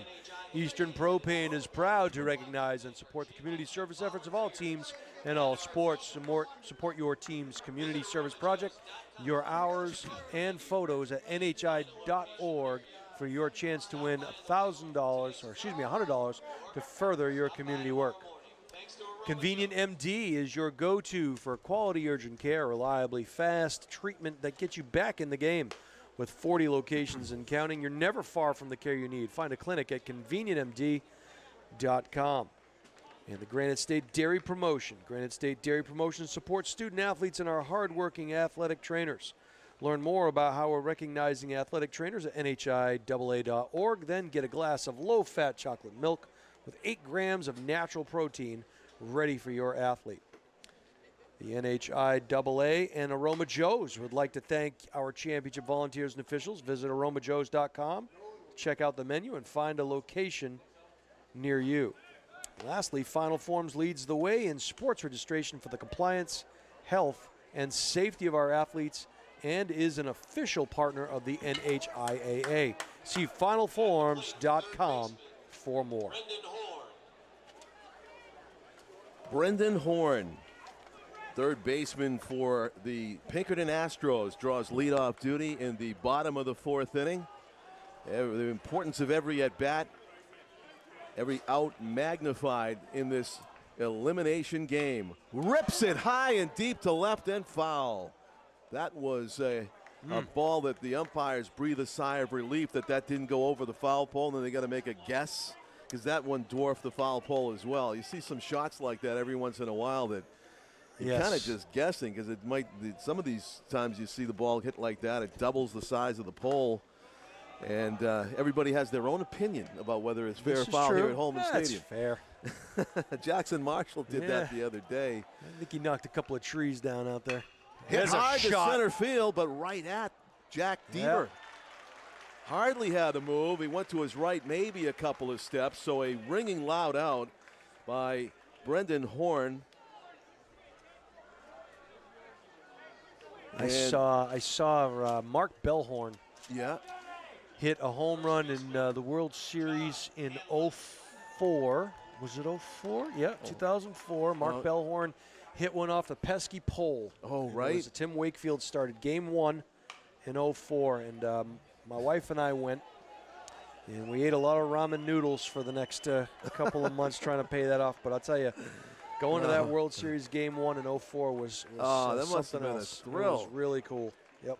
21 years ago. Wow. I'm dating myself now. Oh, yeah. Yeah. That was my Tom hates when I bring this up, but, you know, I was in Fever Pitch. I got to be in Fever Pitch, and that was the year. What's funny about that, we're watching the at-bat of John Hanlon, big first baseman for Pinkerton. Astros need base runners. There's a line in Jimmy Fallon's character in Fever Pitch. Yeah. He says he gets the new batch of tickets when they used to have hard tickets, not these digital things. Yeah. And he sniffs them and he goes, "This smells like the year." And the funny thing was, it was the year, 2004, when it all happened. Great pitch from Cam Pivnicki, among about 24 great pitches that he's thrown so far tonight. Gets a 2-2 count, grounded left side, hard bounce. What a snag by Schimmeler. Gets it to first base, almost gets the out, but he bounced it. I guess if you get it there in the air, you complete a spectacular play. Not the fastest runner, John Hanlon, so he had a shot. Just to catch that, though, by Hayden it was a good Schimmeler. effort. What a play. Good effort there. And John Hanlon with an infield hit probably hasn't had a bunch of those this season, but he is aboard with one out in the fourth. I think we had John at the start of the inning, Pivnicki at 46. Was it 46 pitches? Yes, was it? we did. Just over 15 Okay. average per inning as he pitches now into the fourth inning. Strike called on the inside corner. Yeah, I brought this up in the first game. This is the anniversary of the great College World Series performance by Peter Arlen, a left-hander for Ohio State. Oh, he's a right-hander for Ohio State who pitched 15 innings to win over Washington State by a score of 1-0. He threw a 15-inning shutout in the College World Series, and the coaches left them in the game. Sizzling ground ball comes up on the shortstop. They're just going to get the one, and that's got to hurt. The runner sliding into the ankle area accidentally. Good no sportsmanship offense shown taken. there. Yeah, definitely. Yep, like to see that. Yeah, so John Backer is okay. Got the feed from Schimmeler, who had a tough chance there. That thing came up on him at the last second. You could see it was right where the runners take their lead, so that the track's all chewed up right in that spot, and that's probably why it came up on him. It was a bobble by the short. It would have been a chance for a double play, but they got the out at second and 2 out. And the batter is Anthony Caruso. So Hunter Brazier grounds out into the fielder's choice. He's at first base. And Caruso, who singled his first time up, lefty batter, takes one up and away. 1-1 is the count. Anthony Caruso. In game one, we saw a slew of sophomores playing. we did. Maybe in a few And freshmen. a couple freshmen. Yeah, a couple of freshmen as well. Who figured in the Ooh, that one went in the dugout, I think. in the crunch time, too, on the bases. Yeah, but for sure. in this game, a lot of experience. You've seen a lot of 11 and 12s, Well, juniors and seniors. you've been in the championship game, 3-4 years in a row, and in this level of play, you typically do that with some older kids. Swung on and missed. Strike three. Cam Pivnicki puts another 0 up on the board through 4 innings. The Exeter Bluehawks lead the Pinkerton Astros 4-1 as they get set to bat in the 5th. Pivnicki is throwing a heck of a game out there, John. He's popping just the mid here into the 4th inning. It's impressive what he's done thus far, and we are about to head to the 5th inning, and Exeter a chance to tack on maybe a few more. They'll give us a chance to talk about Service Credit Union. They salute our student athletes and the values they represent: teamwork, leadership, and dedication. Learn more about SCU's commitment to your community at servicecu.org. And Unified Sports, Special Olympics, New Hampshire, and the NHIAA believe that Unified Sports help young people become agents of change in their schools and in their communities. The NHIAA currently offers unified programs in soccer, baseball, outdoor track, and volleyball, or make that basketball, excuse me. Learn more at NHIAA.org. And Wilson Sporting Goods. The NHIAA is proud to use products from Wilson Sporting Goods. For athletes to perform their best, they require the best, and that's what Wilson has delivered for over 100 years. Learn more at wilson.com. Did you have a Wilson glove? Sure, I had a Wilson glove. I had a Wilson A2000. That's what I played with at Boston Latin. Then I switched over to Rawlings. I had a Rollins glove, too. Yeah. Both of those names mean baseball. American. They do. Baseball. They do. The old ball yard. Yeah. What a perfect day at the old ball yard it has been. In game one, Winnicott edging out Salem 6-5 to advance to the state final. This Saturday is scheduled at Fisher Cat Stadium in Manchester, and the winner of this one will face the upstart Winnicott Warriors, the number 10 seed in a Mission Impossible. Congratulations to Coach Abood and the Warriors, who are making the trip back to the Seacoast, and they got one more game. They're going to play as deep as you can to the end of the school year. If they had to walk on the wings of a biplane, I'm sure Winnicott would have done it. Winnicott would have done it to play in the last, in the final game. Wow, terrific season that they have had in a run in the playoffs. So Exeter looking to tack on here, up 4-1. Looking for insurance runs as it gets later and later in this 7-inning contest. Batting in the top of the 5th inning is Brennan Schmoller.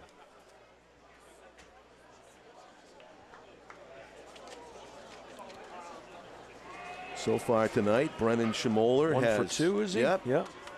Grounded out to the third baseman unassisted to end the 2nd inning, but he did single and score in that 3-run first that set the tone for the Blue Hawks. Did he score? I had him scoring, Ground ball at the shortstop. He fires across the diamond in time. A laser. Yeah.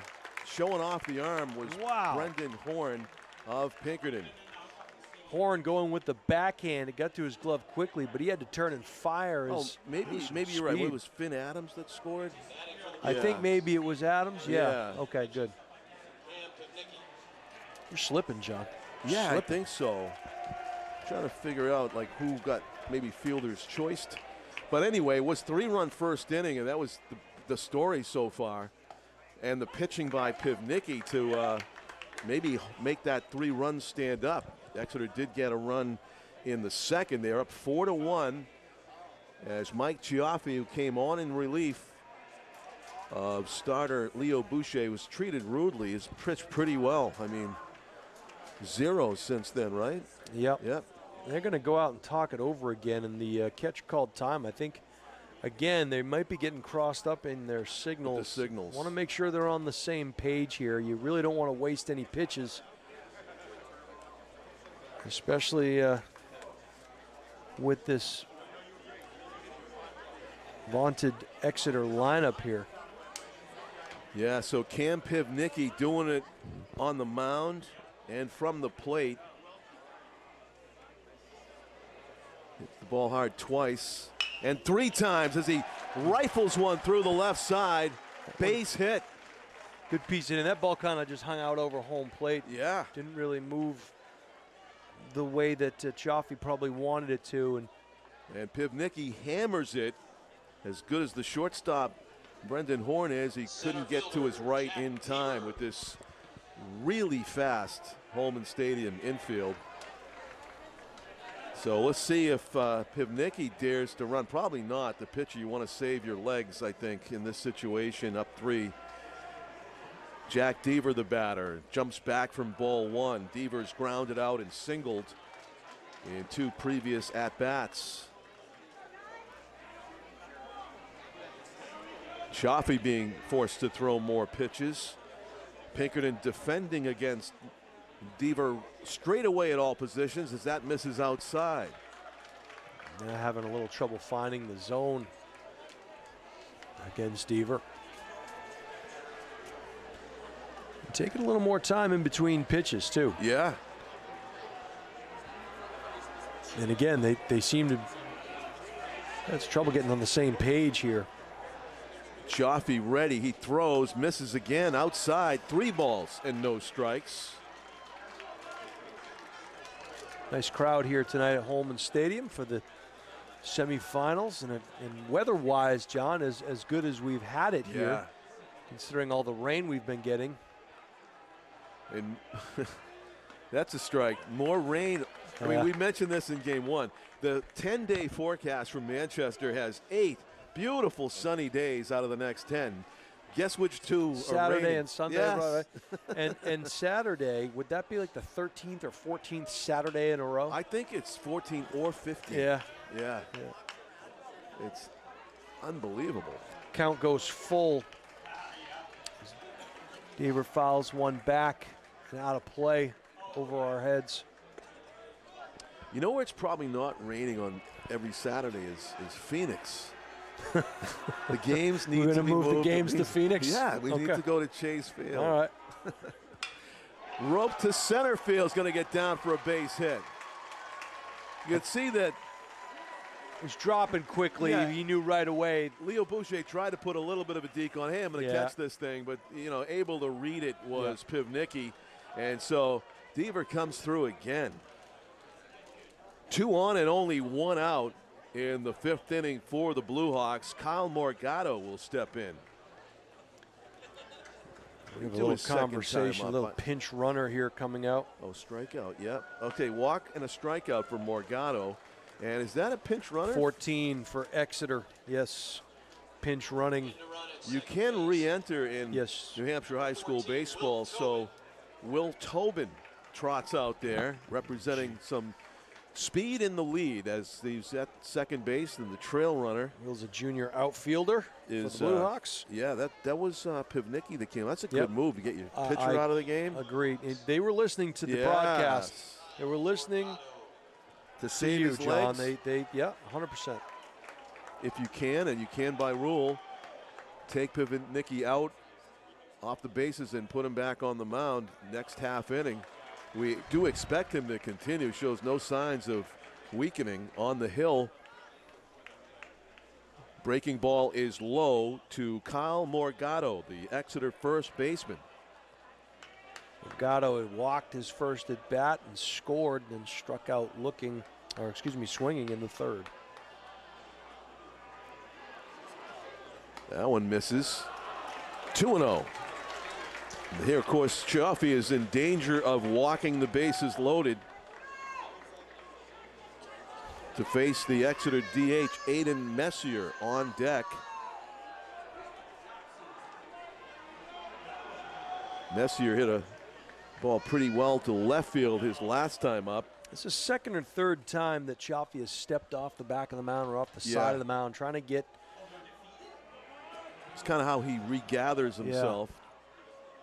And reloads. That nice one is pitch. Yeah, perfect pitch, and 2-1 is the count. Looked like Morgado was taking all the way on 2-0. The Exeter Blue Hawks with just all kinds of traffic on the bases all night. 3-1. That was really close. I was going to say that was a good-looking breaking ball from here, but what do I know? He looked like he could have got the upper outer corner of the strike zone with that call, but instead it's a ball, and I wouldn't be surprised if Morgado is taking again all the way on 3-1. Lefty versus lefty matchup. Steps off the back of the mound again. Wants to go through the signs again. Be surprised if it's not the fastball, but let's see. Fouled off to the left. Hit one of the seats pretty hard. You could hear it like a shot. Counts full. And I don't know if Exeter wants to roll the dice here and send the runners. Probably not. One out. Lefty, there's a chance of a strikeout throw out with no batter in way to catch his vision. Yeah, right. Yeah. But he does have a speedy pinch runner in there, you would think. Maybe try it. They stay put.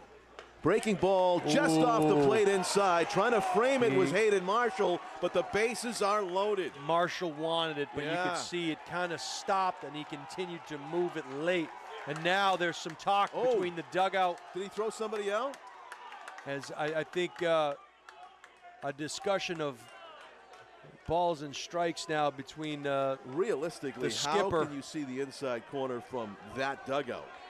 I mean, this dugout either, really, but that one's even farther away. Sorry. I think it's been consistent, right? I think he's been consistent with it. When I say that, I mean the back and forth. I don't think he's liked it all night. The dissatisfaction has been there. Yes, that's the word. So, bases loaded. Huge jam for Michael Chiaffi. Just the one out as Pinkerton wants to avoid further damage, down 3 with just 3 at-bats left here in the top of the 5th inning. Chiaffi hit the outside corner on that pitch. And Messier is the batter. Aiden has popped up a bunt try for an out and hit a sac fly to left that the runner was thrown out at home, right? That was the one? That's right. Yeah, he hit a line shot to short left field. Oh yeah. And so not a bad hitter in the 9 spot again. The DH for Exeter just wants to bang the ball through, or maybe just hit into a fielder's choice. What he doesn't want to do is hit into a double play. That breaking ball does not find the zone, and it's 2-1. Chiaffi struggling here in the 5th inning. Pinkerton turned a brilliant 6-4-3 double play to end last inning. Can they do it again? Swung on and missed, strike 2. Good fastball up top by Chiaffi. 80-mile-an-hour high cheese there by Chiaffi. Might have been out of the zone. Messier went after it. 2 singles and a walk after a leadoff ground out. Big jam. Stepping off, Chiaffi's going to reset. Feels the significance of the moment. Team down by 3, can't afford to go down by much more late in the game. The 2-2. Line drive, right field, fair or foul? Foul ball. Not by much. A collective groan by about 1,000 fans here at Holman Stadium. That was oohs and ahs. That would have been a two-run maybe shot. 3. Maybe 3, but definitely 2. Definitely 2. That close. Game 1, we saw a ball land about an inch fair down the line, and the runner got thrown out at second. The Salem runner by Braden O'Hara in a highlight reel game for him and for We've the seen some Winnicott highlight Warriors. defensive plays tonight for sure, both games. Will we see another? The pitch is line drive, base hit, right field.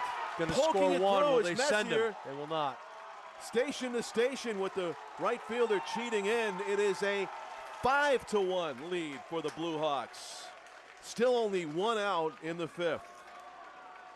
The 9-hitter comes through.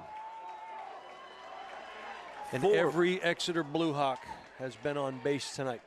There you go, all the way through. 9 batters. All have reached at one point or another, including Hayden Schmoller, who is 0 for 2 with a walk and a run scored to start off the ball game for the Blue Hawks. On such a positive note, putting up 3 runs after they had been beaten 3-1 earlier in the season by the Astros. Blue Hawks erased that memory almost immediately tonight. Trying to add on to their 5-1 lead.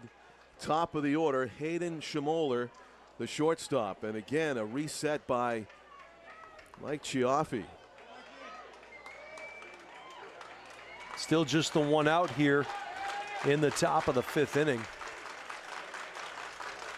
The pitch, up and away, ball 1. And Cam Pivnicki, the Exeter starter, he's been on base. He was pinch run for. That was the runner that scored, and he has had a long rest in between the fifth and we top of the fifth and what we expect to see him in the bottom of the fifth. That's ball 2, 2-0. Now Chiaffi in danger of walking in a run. Chiaffi's been consistently in the low 80s here, just having trouble finding the plate. This is where you could really sit on a cookie middle if you are Hayden Schmoller. You know the pitcher doesn't want to go down 3-0. He missed. Oh, he hit the corner. That, yeah, that's a pitcher's pitch on 2-0. That was a good pitch. Well done by Chiaffi under pressure. So even if you give yourself the green light on 2-0, that's not an easy pitch to hit. See if he can do it again. That's a pitch you might want to go the other way on, as Aiden Messier just did so well going with it. Taking what was given to him. Taking what was given, yes. Pops it foul to the right, and it's 2-2 is the count. On the Exeter shortstop, John Backer is on deck, the two-hitter, who has been perfect on the night with a single and 2 walks. Chomping at the bit, wanting to get up there with the bases loaded, which is the situation for Hayden Schmoller right now, the senior shortstop in a prime spot to do damage. Chiaffi has other ideas, looking for the punch out. The 2-2 pitch on the way. In the dirt, great block by Hayden Marshall. Count goes full. Wow. 3 balls, 2 strikes. Kind of pinching in at first base on the corner is John Hanlon.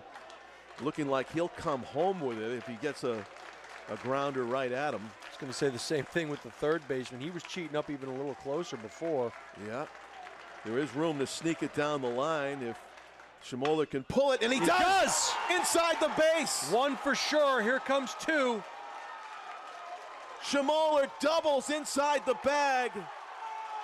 It is a 7-1 lead for the Blue Hawks. Borderline blowout here at Holman. And they are teeing off on this vaunted pitching attack. What a great fastball hitting team this Exeter Blue Hawks squad is. Jumping all over that inside pitch and ripping it inside the third base bag.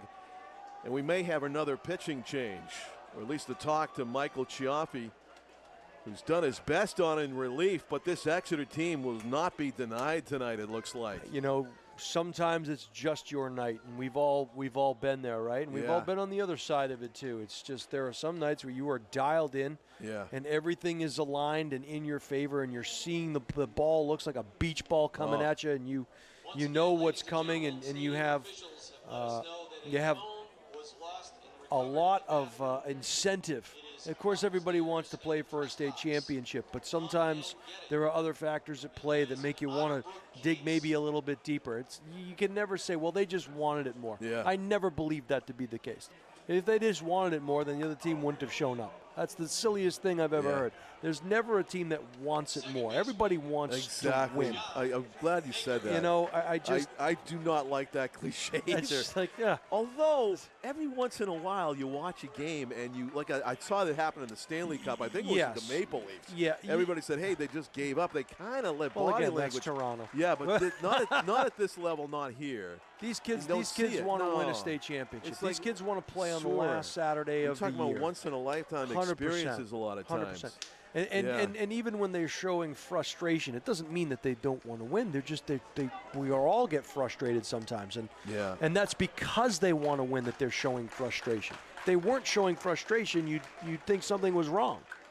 That means you don't care. Yes. You know, so and they're going to How about the day that John Backer has been having? Single, walk, single. Can't get him out, it appears. 1 out only. Second and third. Exeter trying to add on to now a 7-1 advantage in the top of the 5th inning. Winner of this game advances to play in the state championship game for D1 New Hampshire on Saturday at Fisher Cat Stadium in Manchester, weather permitting. The kick and the pitch. Chiaffi throws it in the dirt. What we've seen here, John, too, is just 3-0. if you leave it over the middle, they're going to put it in play. They're going to hit it hard. So these Pinkerton pitchers Yeah. they have to move the pitches around. They have to come outside. They have to go high and outside. They have to try to change up the game plan a little bit because down the middle is just not working. Leaving it over the plate is not working. The pitch up and away, bases reloaded as John Backer takes his second walk of the game. He's been on base all 4 times tonight, and that will be all for Mike Chaffee as they call in the right fielder.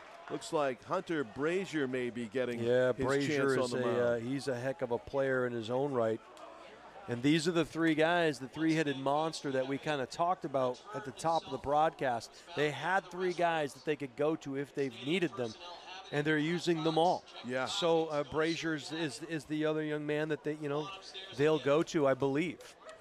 I want to talk about third base for a second because I've watched a lot of baseball in my days. Yeah. Jason played a lot of baseball and played a lot of third base.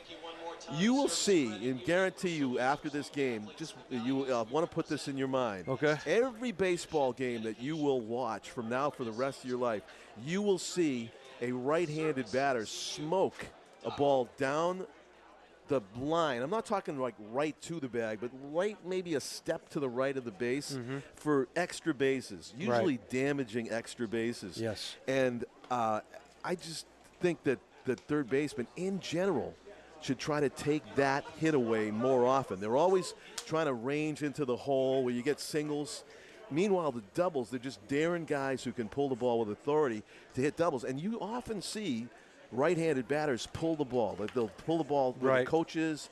They'll pull the ball toward the dugout. And they just barely keep it fair now at 100 miles an hour. And it ends up in the left field corner. So being the baseball guy that you are, there must be a stat or a statistic that is out there that says how many baseballs are actually hit. I don't know if anybody is studying it enough because John, I'm putting you. Me? You are in charge. I'm just telling you the eye test, okay? Yeah. Because I have seen it happen so many times. And you'll get a third baseman playing, 5 steps off the bag on a pull hitter that is in a count where he's looking for an off-speed pitch. So you would rather give up the base hit to the hole to take away the extra bases. Yes. Every time. Yeah. Because usually it's situational baseball that makes them hug the line. Right. Okay. And I'll tell you, I've seen some teams where I know for a fact that there's a right-handed batter up there that can barely keep it fair because he's jumping on everything, he's pulling everything, and my pitcher's not a speed guy. And it's just like it's a shooting gallery in about a 10-foot space from the base to where that player, that third baseman. In my book, you should never play more for a right-handed batter that can pull the ball. You should never play that far off the base where the third baseman is. Now, for a left-handed batter, it's different, but I just see it happens so much, and it doesn't happen as much at first base. And as a left-handed batter, I can tell you how many times the first baseman robbed me on the right field line. They take it away all the time, like the third baseman don't. And fastball up and away to Mike Karen. And I tell you, I swear it's because a lot of these third basemen like to make diving stops to their right and then get up and throw the guy out in spectacular fashion. But if you're playing the position by, the pitch and who's up, it can be right at you. Sure. And nobody even notices. He fouls it to the right. So that is my rant about third base. All right. There it is. In general, third base. You're right. I'll never look at third base again the same way. And also, if you do want to play off third base, 90% of the time, if you do want to play off 9%, if you do want to play off at third base and you've got a good arm, back up. Okay. Get yourself a chance to get to the line more, I want to make sure we get this name right. It's Edmund Baker who's pitching for the Pinkerton Astros. Okay. He's number 8. The senior has taken the mound in place of Chaffee. So Edmund Baker, the senior. So Mike Karen in the prime spot here. Bases loaded, 1 out. The 2-1 pitch on the way. Takes it inside. Saw it all the way, it looked like. And he is in a hitter's count right here. Mike Karen has hit a home run for the Blue Hawks from each side of the plate. Left-handed and right-handed. He can jack them. And this might be the pitch that he wants to do it on if he gets a pitch to hit. See what Baker gives him. The 3-1 is on the way. Inside, no chance to swing the bat, but he drives home a run. Yeah. as the Exeter Bluehawks are piling it on now. And RBI base on balls for Karen as Aiden Messier trots across the plate with the 8th run of the game. 8-1, the Bluehawks all in control of this one. I have 7 walks here tonight, John. I'm not sure if my numbers are I think you're accurate, right. Certainly Leo Boucher piled them up before he left the hill. That one's low and outside. Hayden Marshall has caught a lot of pitches tonight, now from the 3rd hurler to take the mound for the Astros. And Brazier is a pitcher. I don't know if they just moved him. Finn Adams looks at ball 2, 2-0. It appears that there's difficulty in finding the strike zone for Edmund Baker. Well, he's been missing. He's missing outside as well, and that's that's been the kind of the theme of the night here. The 2-0 is 3-0. That's way outside.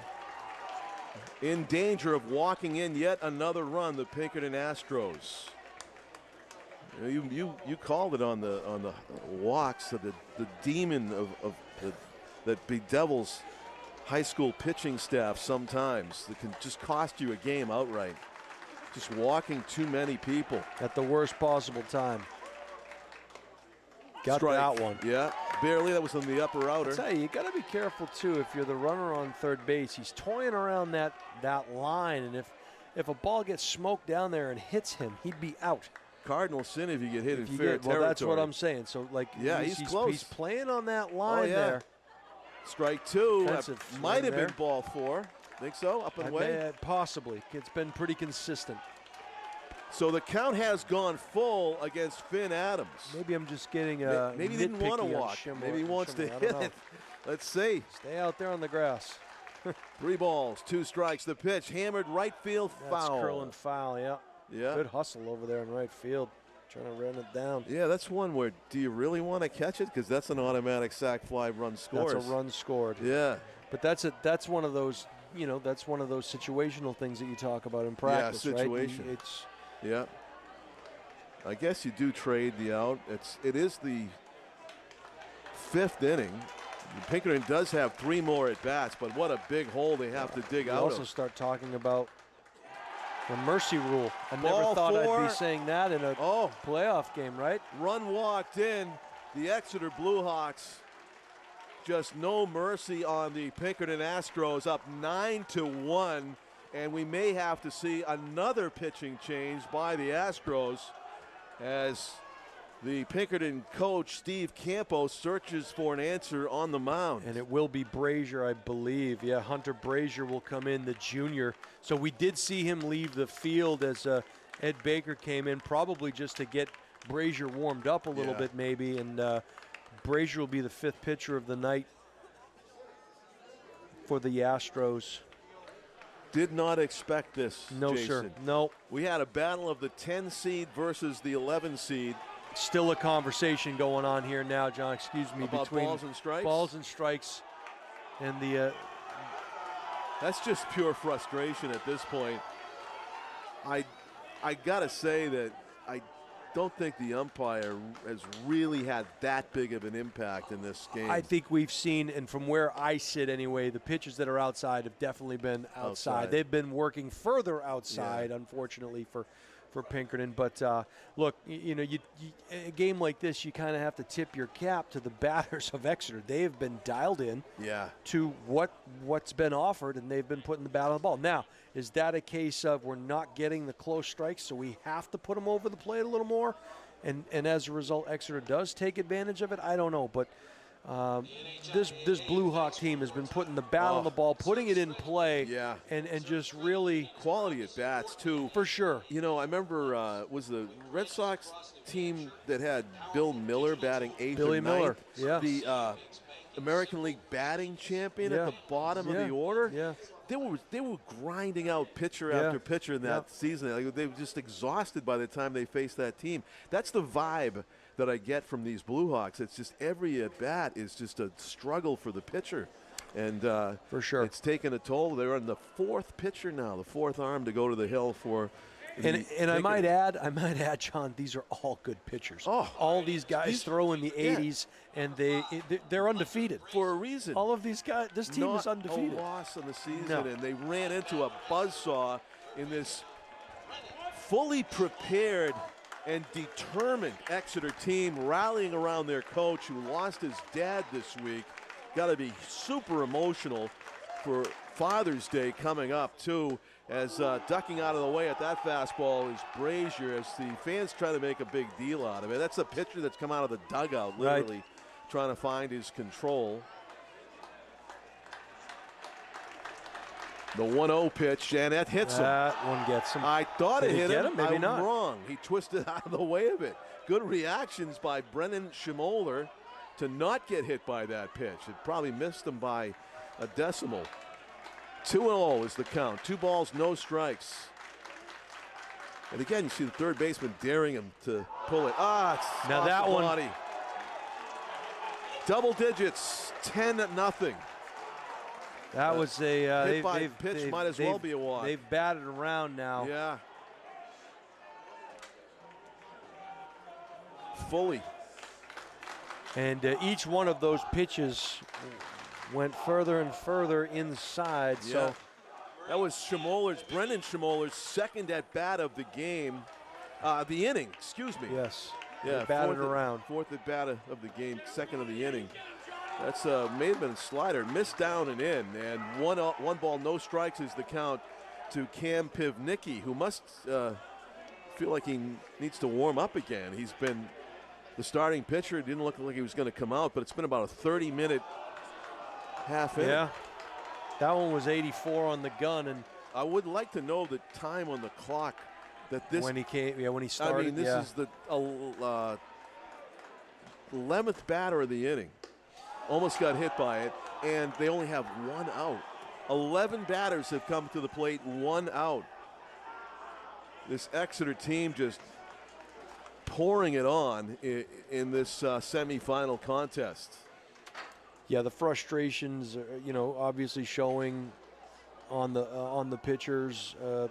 Yeah. Find the ability to to keep control and put the ball where you want it.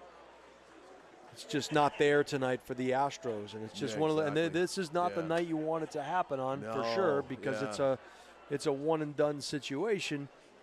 There is no tomorrow if you lose tonight. Yeah. And I mean, the 1927 Yankees did not go undefeated. Correct. That's right.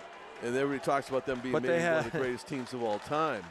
And it's like you said, Pinkerton unfortunately are having that game on this night. Stage. That's right. Yeah. 3 balls and 1 strike is the count. In danger of another bases loaded walk, and there it is. And I will say that 11-1. I will say that Mike Karen scores. We've all been there, and it doesn't make it easy when it happens, and these kids are going to battle through it, and I'm sure disbelief right now to look at how many. Yeah, and you're like the shortstop, Brendan Horn, second baseman Preston Libby. They're just saying, put it in play, give us a chance, to turn another double play like we just did last inning, which now seems 10 years ago. And again, the part of the frustration is the fact that it's not just all bad pitches; it's Exeter's putting the bat on the ball, right? So elongating at bats, fouling pitches off with 2 strikes. Right. 0-2 is the count suddenly. So Jack Deaver is the batter. I don't think anybody would have predicted this. Brazier's pitch is strike 3 called. That was interesting. The catcher looked like he went down to get it, but it is a caught looking. 2 outs here in the 5th inning. No argument from Jack Deaver. First baseman Kyle Morgado. I will say, and there's enough firepower on that bench. This game, we're 2 hours into it, but this game's not over yet. 3 at bats. Crazier things have happened. Right. Well, 2 at bats, right? Pivnicki, 3 at bats, yeah. Pivnicki has got to be rusty at this point. I mean, it feels like it's been an hour since he pitched in the bottom of the 4th inning. We're been in the top of the 5th forever. It's about the 14th batter to come up in the 5th inning for the Blue Hawks. Kyle Morgado, who walked his first time up in this inning.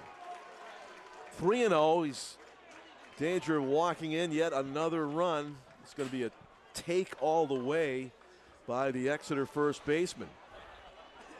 He's crowding the plate big time. Takes Nice a strike. pitch there.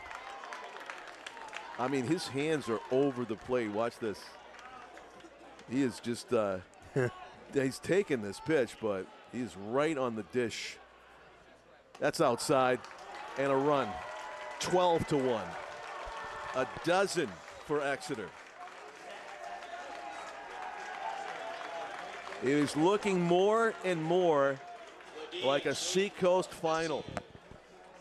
The winner of Rivals, this one plays John. Those teams are rivals. Those when they do the it's Winnicott and Exeter. And you might throw Portsmouth in there in certain sports too. But I think but no. I Winnicott think and when Exeter. you know how we do our battle of the bridge. Here's a ground ball over the mound. They flip to second for one, That'll and do the it inning is for over. the inning. When they do the battle of the bridge. Yep.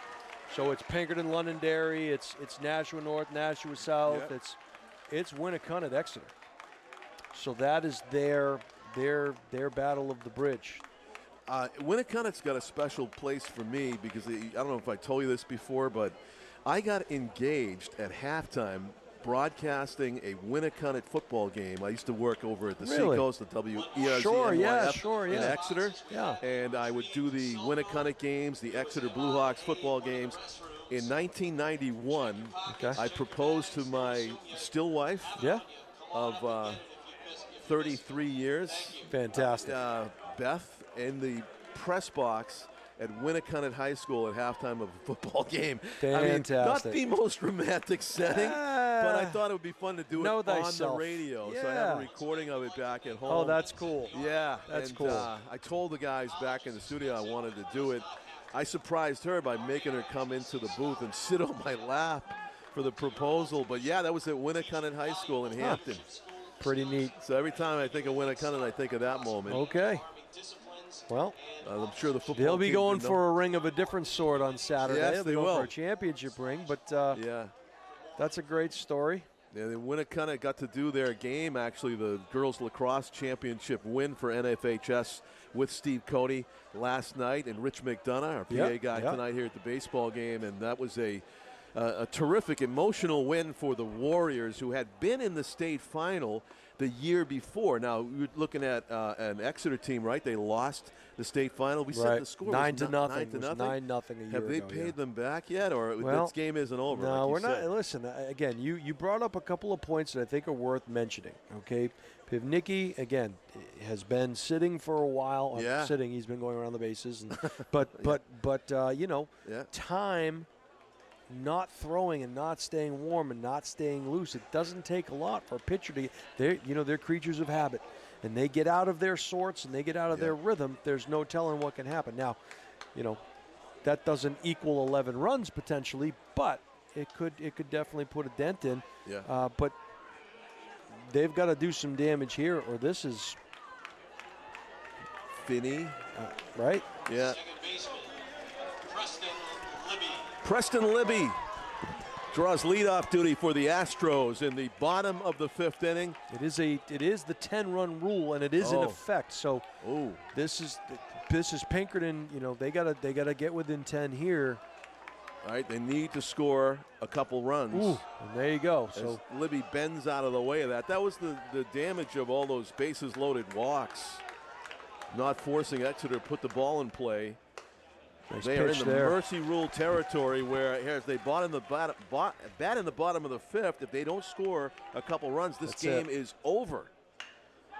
Line drive, base hit right field. Good way to get it started there for Pinkerton. Preston Libby goes the other way, and he's aboard with nobody out, leading off here in the 5th. Well, Libby says it's not going to happen on my watch, and he ropes one into right field. Exactly. Now, Pivnicki still in the 80s on the radar gun here, 84, 85 miles an hour, so still has some velocity. It's the bottom of the order here, batting in the 5th inning, trying to keep the game alive by plating some runs. Libby's aboard, now the 8th hitter. Hayden Marshall fouls it off the right side as they take another shot up at our level. And busy back here today. Yeah. Ball's been banging off the press box more than I'd say happens in the Silver Knights games usually, or other games that we've done. In the what I like to call the Tom King Memorial booth, and he always shoots back at me. I'm not dead yet, John. Yes, exactly right. Just love doing that. Where is Tom tonight? He's in Concord? He was in Plymouth and in Concord. He went to the girls, was it girls lacrosse or girls softball? Girls softball up in Plymouth. And then he was going to hustle down the road to the baseball game in Sauhegan's playing, I think, in Concord. Fisted foul to the right. Tom King, our broadcast partner. 40-year Telegraph reporter. Nashua Telegraph. A mind, a memory like a steel trap. He can recall scores and names and situations that just astonish me. The scary things that mind holds. Yeah. Some of those scores I don't want to hear, believe me. Hayden Marshall battling against Cam Pivnicki, the starting pitcher for Exeter, has allowed only 1 run. That came in the 3rd inning as he works here in the bottom of the 5th after getting about 45 minutes to an hour off in that endless top of the 5th. A lot of, we getting mosquito action? Little mosquito. We had a mosquito sighting here. Yeah, that's the I drawback thought it was of a the little nice cooler. weather, huh? Steve Cody put his shirt back on. I thought for sure things were getting back on. Shirts and skins are still in effect they for are. The Blue Hawks down to our right. So full count here now to Hayden Marshall. 3-2, key pitch. On deck is Matthew Hanna, who has a double and a run scored in this one. He has scored the only run of the second. Ground ball. Foul. Third base way. So, all right, so I'm a third baseman. I just saw him hit that ground ball. Maybe I take one more step toward the line. I understand what you're saying. Yeah. But just daring him, yeah. Shortstop, so they're thinking double play ball potentially, right? But you're thinking it's not going. Now, I've had the shortstops bark at me like, hey, I need some more. Come this way more. And I'm like, no. I'm reading the pitch. Ground ball over the mound. Played by the shortstop. Nice tag. Throw to first. In time. Oh, what boy. a play by Hayden Schmoller. That was a close one. That was the play, and he made it. Only way to get a double play on that, and it's a killer if you're Pinkerton because you're thinking we need to score a couple of runs to avoid the mercy rule. And Exeter walking out of here on their way to Manchester. And Exeter's 1 out away from it, and I don't know if the fans are aware of that, Jason. Not. I don't think so. But if Pinkerton makes an out here, or any time before they score a couple of runs, this game will be over. And the celebration will commence for the Blue Hawks. The pitch nearly hit him, and it stays inside, ball 1. 1 ball and 1 strike. It's a 9-hitter, Matthew Hanna. So his baseman. The pitch swung on and missed, and the Astros down to their last strike, John. Their perfect season is on the brink. As long as that top of the 5th was, it served to shorten the game perhaps by way of the mercy rule. Cam Pivnicki kicks and throws. Swung on and missed, strike 3. The ball game is over. Exeter wins it 12-1, avenging last year's finals loss. They're on the way back to Fisher Cat Stadium. The 2025 finalists are set. It'll be the Exeter Blue Hawks against the Winnicott Warriors. The two rivals to face off on Saturday, and the title reign comes to an end for the Pinkerton Astros. They've been a worthy champion. They went undefeated this year.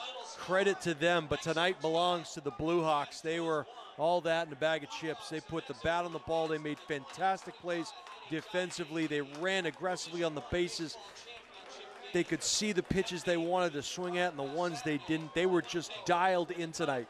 And So it'll be a rivalry game on Saturday, as you mentioned, John, an all-Seacoast final, Winnicott and Exeter, and Manchester's going to be rocking and rolling on Saturday. Yeah, I mean, the seafarers will have some sea mist to deal with. No doubt it'll be a little bit rainy on Saturday, but I don't know if they'll even notice. I'll tell you this, too, Pivnicki, what a great job on the mound he did tonight. There was a lot of talk, and rightfully so, about some of the players on the Astros team. Great players in their own right, but Pivnicki pitched himself a whale of a game here this evening. And, you know, part of it had to be winning for their coach, Bruce Joyce, who lost his dad this week. Somewhat surprisingly, I was told. It was unexpected, and just in advance of Father's Day, too. This was a team on a mission tonight, and as you perfectly put it, so locked in as they take a team photo here at Holman to commemorate their semifinal victory. The important thing for Exeter, John, and I'll let you close it out after this, but you're not there yet, right? You're near the top of the mountain, but you haven't finished the job yet, and I'm sure that's exactly what Coach is going to talk about to these guys. We got one more to go, because as we mentioned, you know, this Winnicott team playing with house money, nothing to lose, and that's a dangerous thing, and they're playing to have fun out there, and that was a group tonight that was having a lot of fun. That first game we saw. Winnicott tonight played fantastic. This Exeter team on a mission. It should be fantastic on Saturday. We'll take a look at the Pinkerton Academy team out in the outfield there as the coaches go to address them, and to the victor go the spoils as Exeter celebrates to our right here. What a difference. Yeah. I mean, Patriots fans know about the near perfect season, For right? sure. Yeah, no doubt. Where you win every game but the last one, and it hurts. It does. It does. What a terrific program that is. Yep. 3 straight finals appearances. Won't happen this year because of this generational Exeter squad and their coaching staff. Just it was fantastic. their night tonight. Yeah. No question. I look forward to this semifinal doubleheader every season, working with you, Jason. It's a highlight of my year calling games, and it didn't disappoint again tonight in either one of these semifinal games. Today's NHIAA D1 baseball semifinal was brought to you by the Highlight Guy, Steve Cody. In conjunction with the NFHS Network, we'd like to thank Lisa Gingras, Nashua Athletic Director, Mike Susi from the city of Nashua, and Pete Johnson from Nashua ETV for their hospitality and setting us up for this live stream. We'd also like to thank our friends at the NFHS Network, Dave Blanchard and Don Boyle, and all the staff working behind the scenes. We value our partnership with them and would not be here today bringing you NHIAA playoff action without their support. For Steve Cody, our executive producer, Jason Roby on color commentary, I'm John Collins. It's been a pleasure bringing you today's NHIAA D1 baseball semifinal. We'll be covering Exeter versus Pinkerton. We hope you'll join us on the NFHS Network. Take care, everybody, and good night from Holman Stadium.